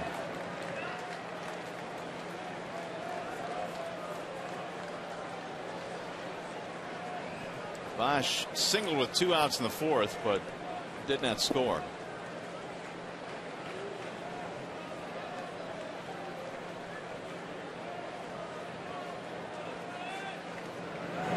And he looks at a ball high. 2-0 on Bosch. Peralta on deck. Tigers picked up a run in the 3rd. First 2 pitches to Bosch really have not been close. I don't really know if Westbrook is pitching around him with 2 outs and the base open and the right-hander in the on-deck circle. But this next pitch will give us a real good idea. Soft liner right back to the mound. That'll do it. Tigers get a 2-out double, strand 1. We go to the 7th.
It is a 2-1 ball game. Cardinals on top here in game 2 in this series. We head to the top of the 7th inning at the ballpark. Rick Porcello back to the hill. And the first pitch grounded foul by Matt Adams. Porcello now is 21 of 26 in first pitch strikes here today. And the Cardinals hitters have swung at 12 of those 21 first pitch strikes. Here's the 0-1. Strike call. Rick gave up a run in the 5th on a sac fly by Descalso. Then a double play ball off of Adam Molina with the bases loaded in the 6th inning. Scored another.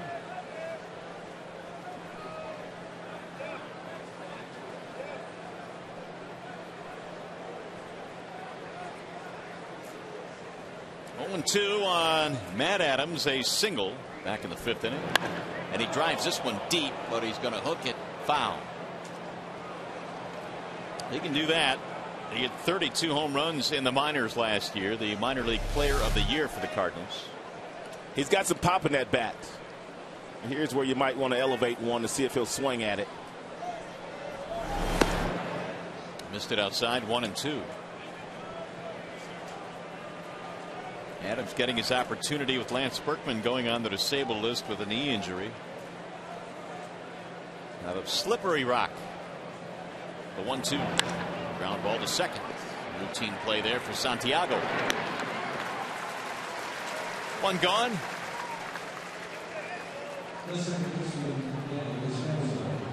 Porcello has pitched a really good game. He's only thrown 71 pitches total, 46 strikes.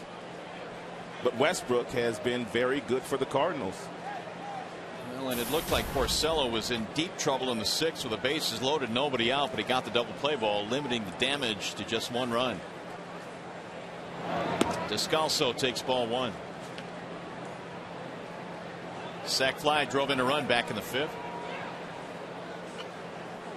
Westbrook on the other end has thrown 81 pitches so far in this game. Wave and a miss. Good changeup there by Porcello. Really hasn't thrown many changeups nor breaking balls here today. Quite a few sinkers. Soft liner on one hop to the shortstop. Peralta makes the play and out at first base. 2 gone. Time now for the Ace Hardware Scott's fan poll question of the game. What was your favorite memory of the 1968 World Series? A. Mickey Lolish throwing a complete game in Game 7. B. The Northrop triple over Curt Flood's head in Game 7. C. Lou Brock thrown out the plate in Game 5. Or D. The Northrop grand slam in Game 7. Text ACE, then a space, letter answer to 37338. Complete games are pretty special. They are indeed. All 4 of those were really good, but that complete game sticks out. Rafael Furcal bats with 2 outs. 0 for 3 in this one. Get that one back out of play. So Furcal now is 2 for his last 39. And we have not seen him attempt to bunt yet in this series. And usually when you have the kind of speed that Furcal has and you're scuffling the way he's scuffling, you may as well attempt to bunt. 1-2.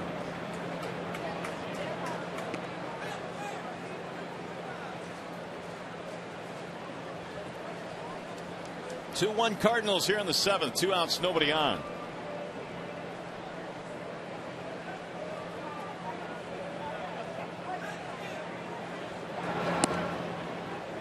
Missed inside. 2 balls, 2 strikes. Furcal trying to keep it going for Schumacher, who's on deck.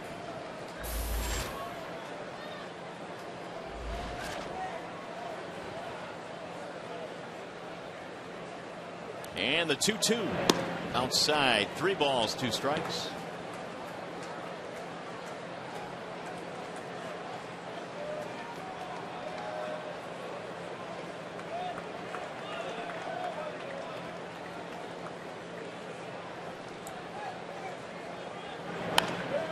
To the right side off the glove of a diving Santiago. Two-out base runner for St. Louis. And now Jeff Jones back on the phone. They had Pekonen and Belo warming up a little bit earlier.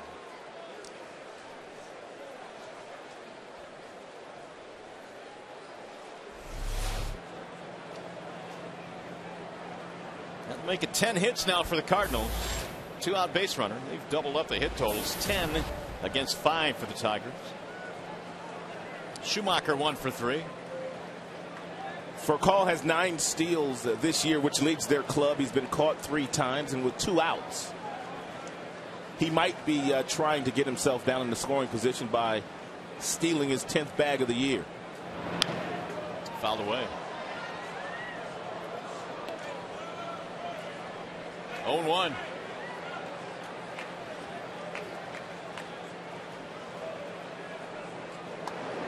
Tavio Dotel now warming up in the Detroit bullpen. Recently activated off the disabled list.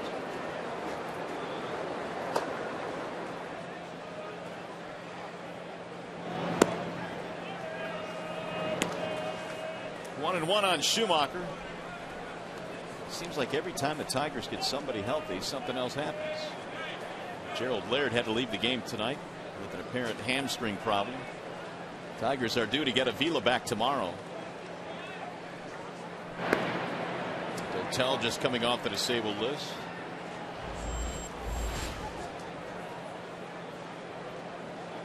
.83 your pitch count now on Porcello. He has been awfully efficient every single inning. The most he's thrown is 16, and he did that last half inning. Grounded foul, 1-2.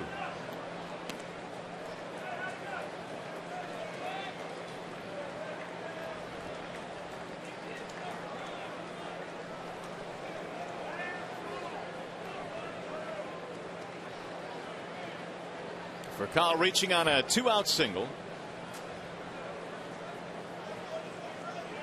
Cardinals leading 2-1 in the 7th. And the 1-2. Swinging a foul tip. Holiday unable to hold on to it.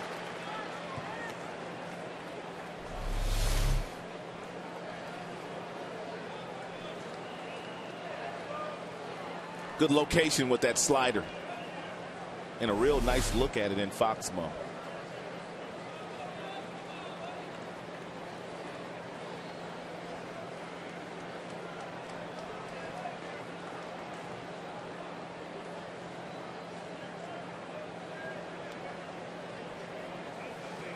Porcello is ahead of the number 2 hitter Schumacher. He's got Holiday waiting on deck. And you're starting to look into the meat of the St. Louis lineup after Schumacher.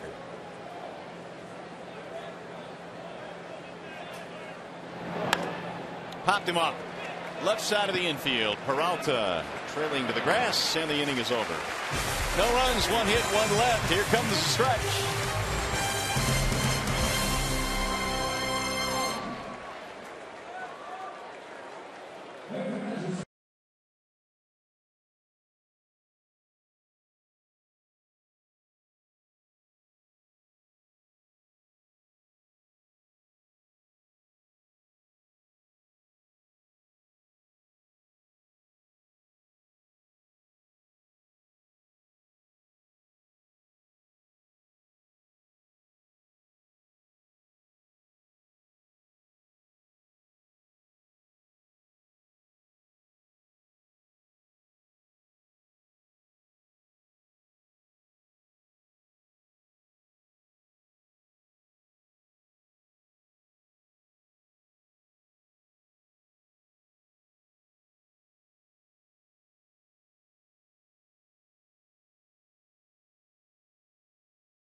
bottom of the 7th. Austin Jackson, 18 RBIs in his last 14 games. He has driven in the Tigers' run tonight. Beltran with a 12-game streak. 2 more hits this evening, and Gerald Laird had to leave with a hamstring problem. He left in the 5th inning.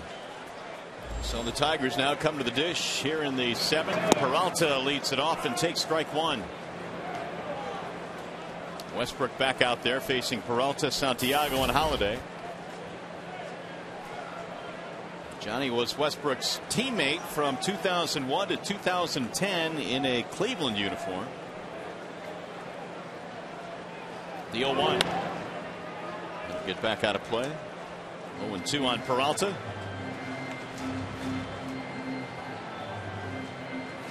Pitch count for both pitchers tonight in really good shape. Porcello has thrown 86 through 7 frames. Westbrook came in with 81 total heading into the 7th. The 0-2 outside, 1 ball, 2 strikes.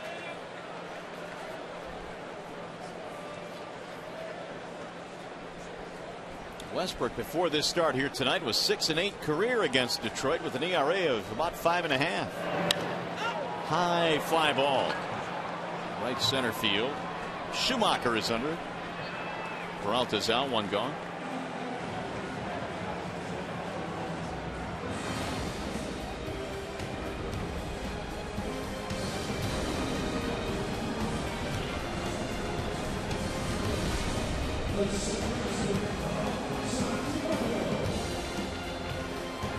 That'll bring up Ramon Santiago. Santiago, a couple of ground balls. And he looks at ball 1. Tigers have been doubled up in the hit column tonight, 10-5, 15 hits between the 2 teams and only 3 runs. That's a strike, and the count goes 1-1.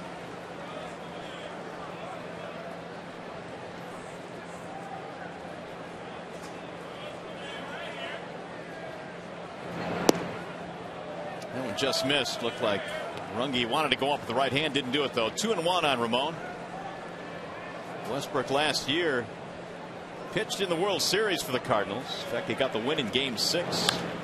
That's rolled to first base right at Adams. 2 gone.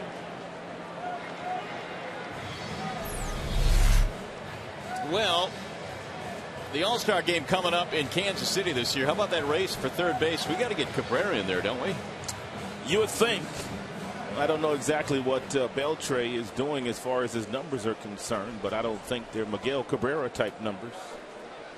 Longoria's been hurt.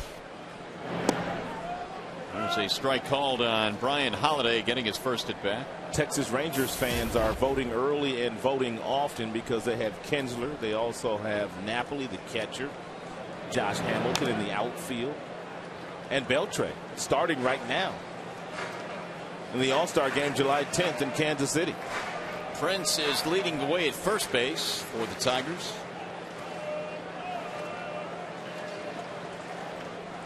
Here's the 0-2. Swing and a miss. Holiday is out. It's a 1-2-3 inning for Westbrook. You're watching Tigers baseball tonight, presented by Bell Tire.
We have a wall-side windows pitching change here at the ballpark now as we head to the 8th inning. Tigers are trailing by a run, and the new pitcher for Detroit is a young man that's been doing some great work this year. Brian Villarreal will take over. And the numbers validate to what you just said.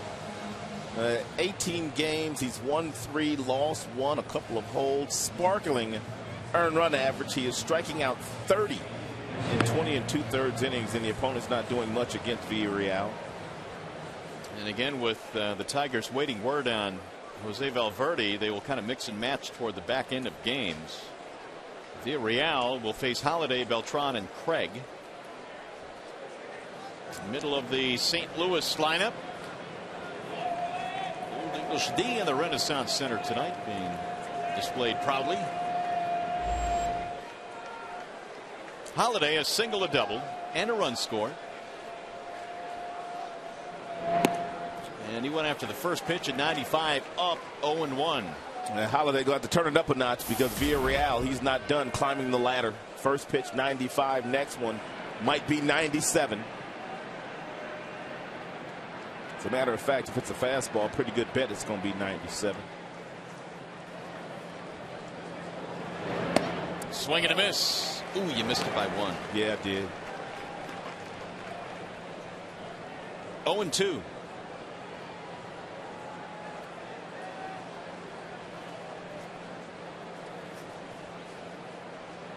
Holiday was the DH last night. He is in left field tonight. Beltran is the designated hitter for the Cardinals. And the 0-2 outside. It's 98. That's what a lot of managers will do. National League managers, when they play in American League ballparks, they will take some of their star players and they will rotate the DH spot between those 3 star players and veteran players to give them somewhat of a day off. Way outside. Well, Cardinals have really gotten some good production out of the guys they have used as DHs in American League parks. Cardinal DHs are hitting .314, which is best among all National League teams. Beltran was the DH, as we mentioned last night, or tonight. Holiday last night. 2-2.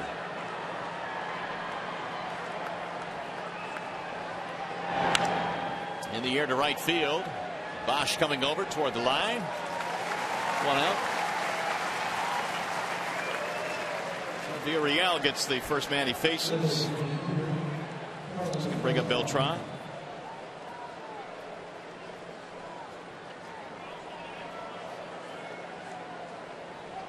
Brian came in with 29 strikeouts in his last 19 innings.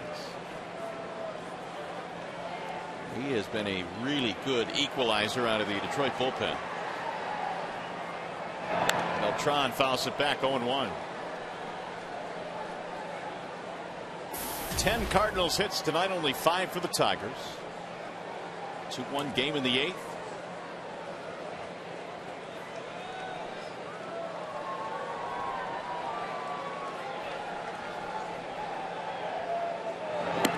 Outside and high, 1 ball, 1 strike.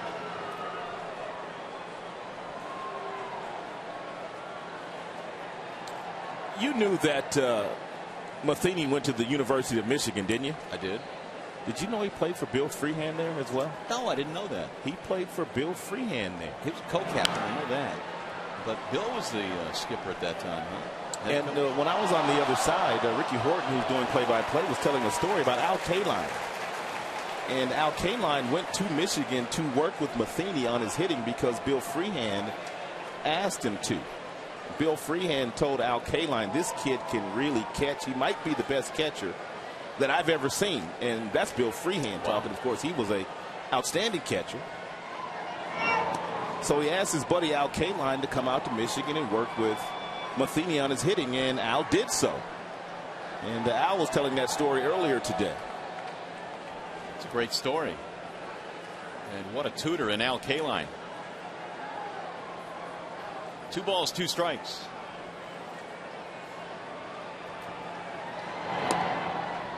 Now it's inside. 3-2 the count. I'm sure there are probably a lot of hitters that Bill Freehand tried to get Mr. Kaline to come down and work with. No doubt. What are friends for? Well, Matheny turned out to be a pretty good catcher in the big leagues, 4-time Gold Glove winner. Here's the 3-2. Fouled straight back. It's kind of nice to have Al Kaline sitting there just a few miles down the road. Have him come to the ballpark, work with your hitters. That's right.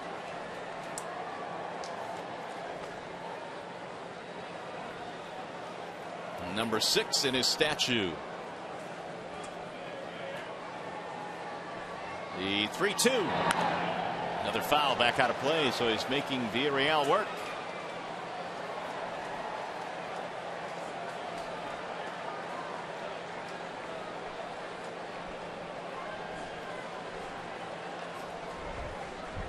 Beltran trying to get something going here in the 8th. 2-1 ball game.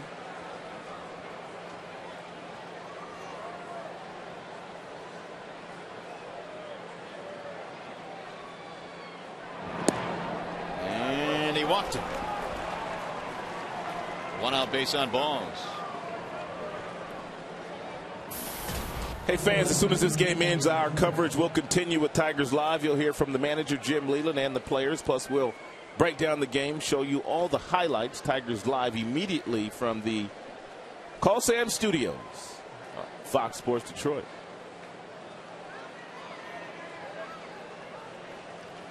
Here is Alan Craig. Single for 3 tonight.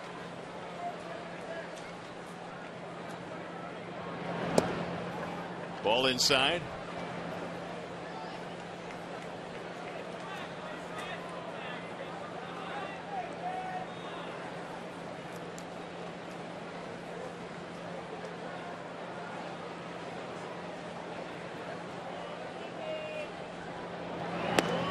That's inside again, and the count goes to 2-0. That'll bring Holiday out to the mound to have a chat with Villarreal. Also going to get Jeff Jones to take a stroll out and talk to Villarreal as well.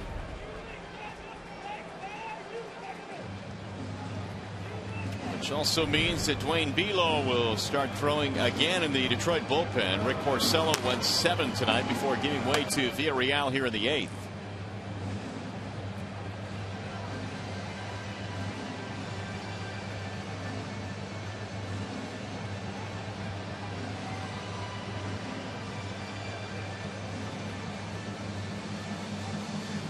Quick conversation is over.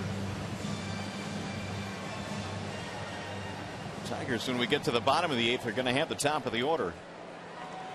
Villarreal trying to hold it right here. Craig 1 for 3.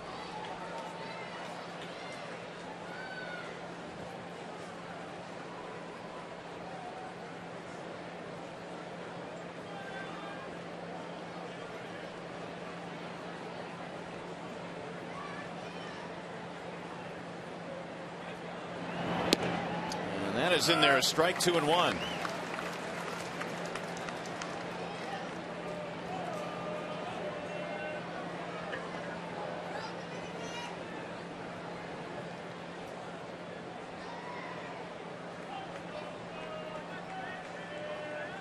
Craig last year had a big postseason, 4 home runs in playoff action.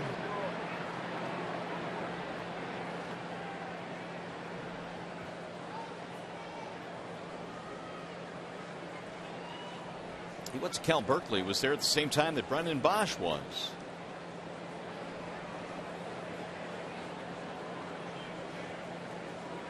And another toss back. A little lollipop throw that time from Villarreal.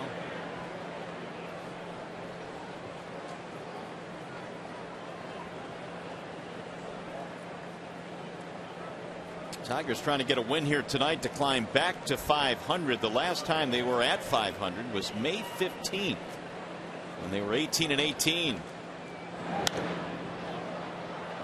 Head down the right field line, foul ground. Bosch out of room.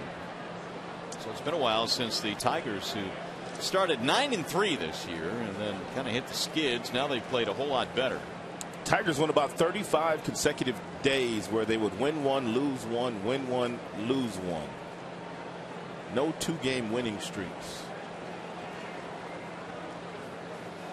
They have righted the ship recently, winning 2 out of 3 on the last road trip from both Cincinnati and the Cubs. And then, of course, Colorado at the beginning of this homestand.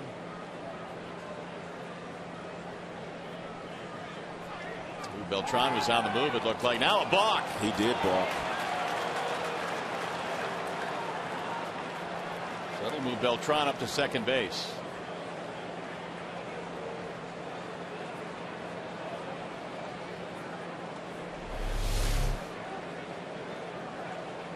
Stopped and started, flinched. He did a lot of different things.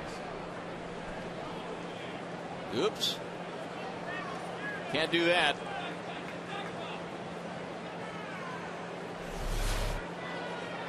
So now a base hit might get another run in. 2 balls, 2 strikes on Alan Craig. And he fouls it straight back.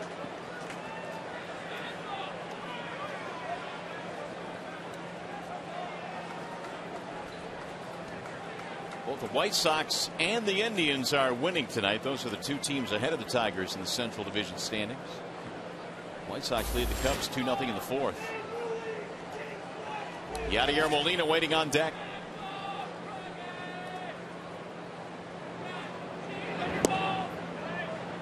That one missed. 3-2.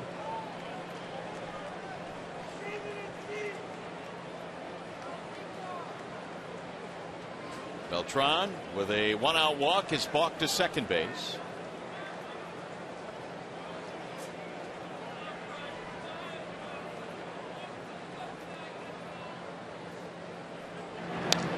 And a foul straight back to the screen. Of the 20 pitches that Villarreal has thrown here in the 8th inning, he's only thrown 1 breaking ball. The rest of them are around 97, 98.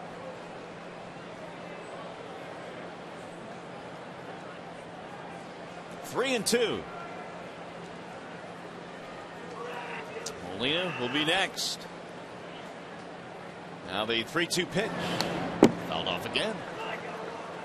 I don't know if he has the confidence to do so, but if he would throw a breaking ball, he would most definitely, if he gets it close enough to the plate, because he has thrown so many fastballs in the upper 90s to Craig, it would be impossible for Craig to lay off of, and he probably would get a strikeout.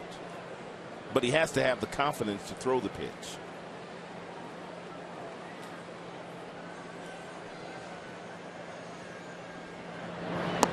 Oh, he did, and he got him on strikes.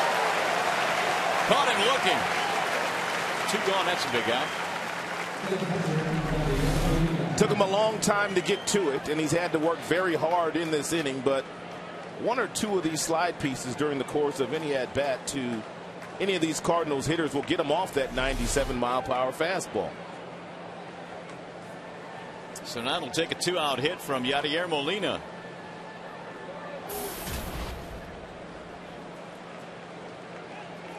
Who bounced into a double play with the bases loaded, and really the key at bat in this game back in the 6th. It did drive in the go-ahead run, but it could have been a whole lot worse. The bases were loaded with nobody out for Porcello in that situation. It's amazing how Verlander's 99 looks so free and easy with a perfect delivery, and then you've got some violence in Villarreal's delivery, but he still gets it up there in a hurry. Line drive off the glove of Peralta into center field, and that'll score a run.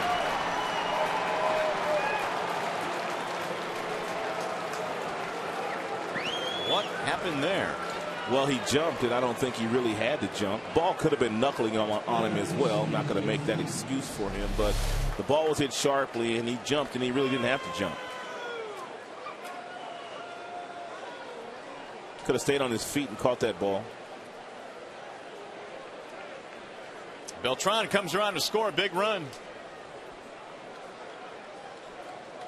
Cardinals lead it 3-1. The walk to Beltran costly. Here's David Freese. He pops it up. Shallow right field. Santiago going back, and that is that. Big run, though, for the Cardinals. They take the lead. However, the Tigers have the top of the lineup coming up. Jackson, Berry, Cabrera.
Middle of everything the Tigers have done offensively here tonight. He singled his first time up.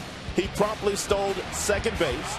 And then in the third inning, he came up with runner in scoring position, took a sinker at the bottom of the zone, and flipped it to right field to plate the only run the Tigers have scored here today. Gerald Layers scored on that play. And so Jackson leading it off as we go to the bottom of the eighth. It is 3-1 now. Cardinals have added one more. They lead by 2. It'll be Jackson, Berry, and Cabrera. Austin 2 out of 3 in this game. Double RBI, stolen base, and a single. Breaking ball is in for a strike. Here is the Mazda scouting report on Austin Jackson and his major league ranks among leadoff hitters.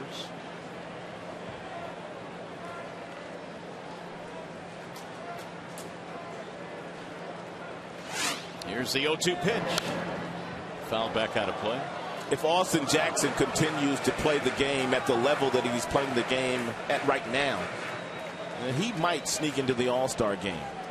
The players do have a vote, and I know a lot of players around the league are taking notice of what Austin Jackson is doing here. He's got my vote. The chopper hit back towards second. Going to have to hurry. And Jackson is out. Descalso throws him out. One gone. Other defensive change for the Cardinals. Shane Robinson, the new center fielder. Schumacher moving over to right. And Craig is out of the game. Craig must have hurt his wrist on that play, that line drive that Delman Young hit into right field, where he came in and dove for it and didn't look good. There is action in their bullpen. Mitchell Boggs and Mark Zepchinski. There's a chopper knocked down by Westbrook, and he throws out Berry. 2 gone. He's going to leave it up to Cabrera. 97 in the pitch count for Westbrook. He's pitched a good game. He's been able to quiet Fielder down. He's been able to quiet Cabrera down, and Quentin Berry. Cabby tonight is 0 for 3. Couple of grounders and a strikeout. That's in there, a strike. When Cabrera gets into one of those modes where he hits the ball to the left side of the infield on a couple of different occasions, he will make the adjustment and hit the ball to right field that fourth time up. 0-2. You could tell by that last swing, Cabrera trying to stay inside the baseball and hit something up the middle or to right field. Average of 309 now for Miguel.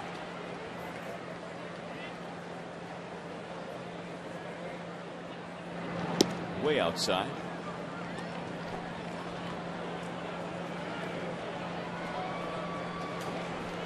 Below still warming up in the Detroit bullpen.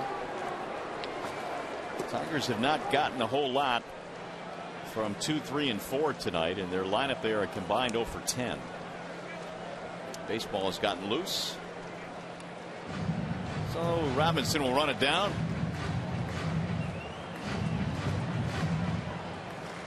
He threw it up there to the folks in standing room only. They don't get many foul balls up there, or any balls, period. No, it would take a prodigious shot to get one up there.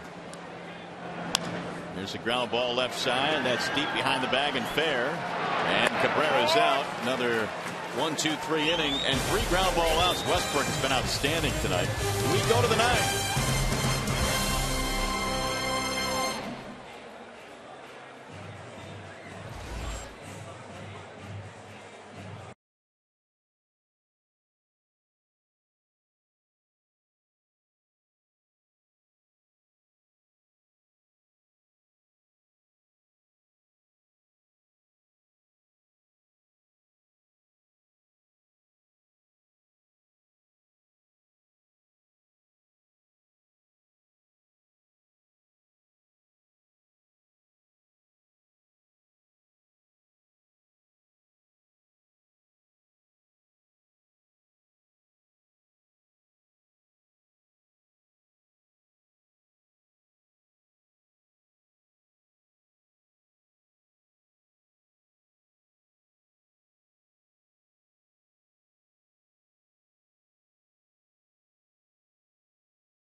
And Dwayne Below will take over here as we go to the top of the 9th. Tiger fans hoping for a comeback indeed this evening as Below delivers outside to Matt Adams. Adams, then Descalso, and then Furcal.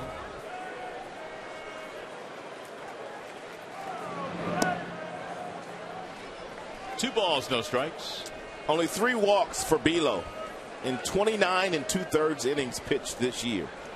He has fallen behind Adams, but judging by those numbers, he'll come back to get him. Popped him up. The right side of the infield. Santiago drifting. Finally hauls it in. One gone. That's big league pop up there. Never landed.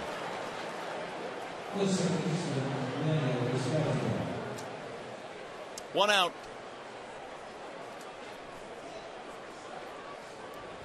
Descalso has a sac fly. Bounced out his last time up. Tigers got 7 tonight from Porcello. The 8th was pitched by Villarreal, and now Below in the 9th. And ball one.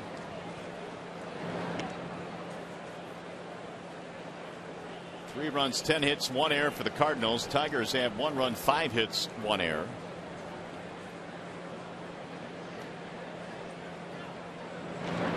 Descalso fouls it back. 1 ball and 1 strike.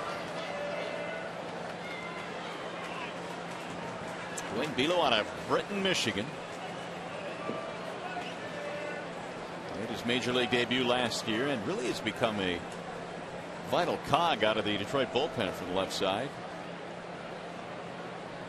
Here's the 1-1. Missed it high. 2 balls and 1 strike.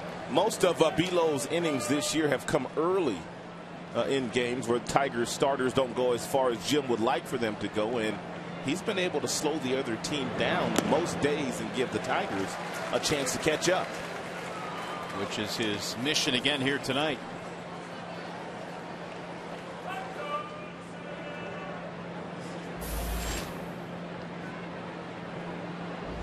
Furcal waiting on deck.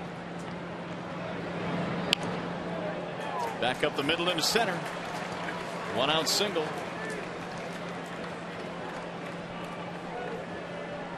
Hey fans, you can send Detroit Tigers Miguel Cabrera and Prince Fielder to the 2012 All-Star Game in Kansas City. You can vote up to 25 times a day at Tigers.com. Cast your ballot for Fielder and Cabrera. Vote Tigers.com. Here comes the top of the order now for Furcal. Singled in his last at bat. 1 out of 4 tonight for Furcal.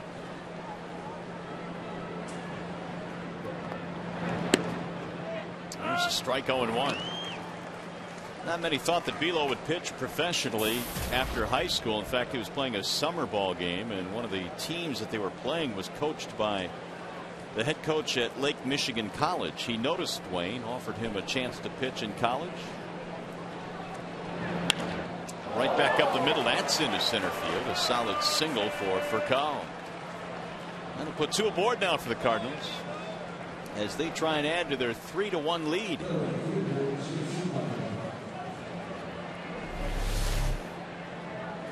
Yeah, Bilo gets himself in good fielding position to field it, but that one was hit rather sharply right past his glove.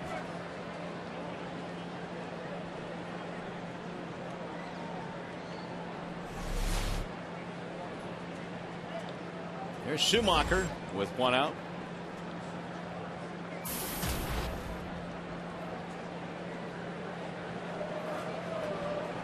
One for 4 tonight. Schumacher hits a ground ball to second.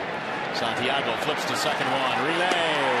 Got him. Double play. What a feed by Santiago. Firm and strong. So we go to the bottom of the 9th. Need 2 runs to tie.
Jake Westbrook going to try and finish this one off. He's been on point here today, and it's going to be our bell tire pitch by pitch. 14 ground outs today for Westbrook, and that's when he's at his best. We talked about him and Porcello at the top of our show, and Porcello pitched a really good game as well, but Westbrook just didn't allow the Tigers offense to get loose here today against him.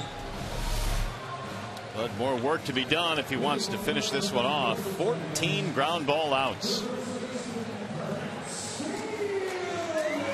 Fielder will lead it off, then Young, and then Bosch. Jake Westbrook's first ever complete game in the big leagues was in 2003. It was against the Tigers. He's trying to throw another one here tonight.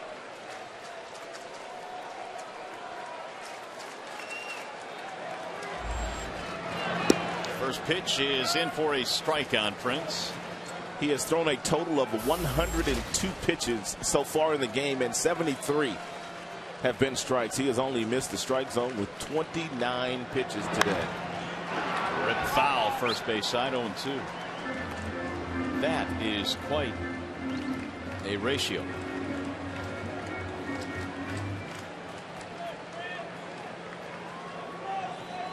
Tigers have 5 hits, 12 for the Cardinals, way outside. 1-2.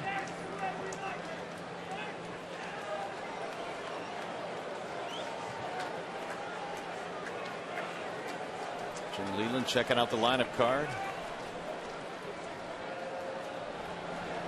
Here's the 1-2 pitch. Bouncing in, 2 balls, 2 strikes. Tigers have some guys with some pop in their bat coming to the dish in this inning. Delman follows Prince. Bosch follows Delman. They need a base runner. Down by 2. Here's the 2-2 pitch. That is caught right down the line. Adams was in his steps, and it came right to his glove. Well, there's a lot of managers in the major leagues that play no doubles late in games, and Adams is standing right on the foul line, basically, and hit right at him. And now you'll have Freeze on the other side of the diamond at third base, playing close to the third base line. Striking ball in for strike 1 on Delman Young. 1 out, nobody on. Boy, did Prince hit that ball hard. He scalded it. Swing and a miss, 0-2.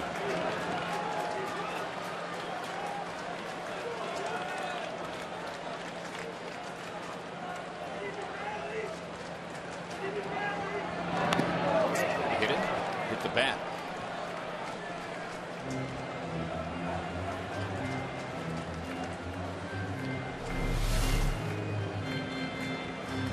It also got Molina. Where'd it get him? Not sure. Right thigh.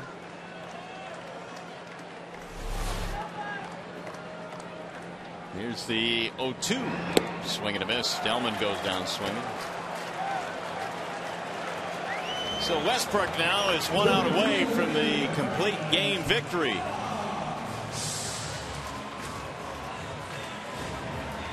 May 16th of 2010 was his last complete game. He was pitching for Cleveland at that time. He had one against the Orioles.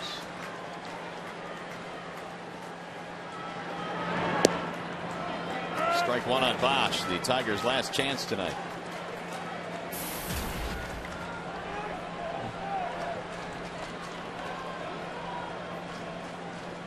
Five strikeouts for Westbrook. Pulled foul, and he broke his bat in the process. 0-2.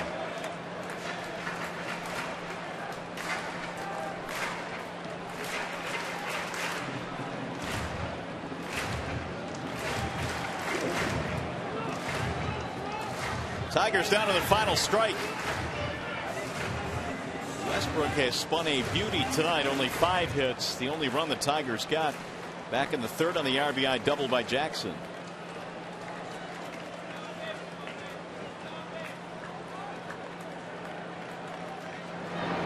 And a bouncing ball to second should do it. On the backhand, Descalso. And the Cardinals win game 2. A 1-2-3 ninth inning. Westbrook retires the last 10 in a row he faces. Cardinals win tonight. We'll be back with more from the ballpark.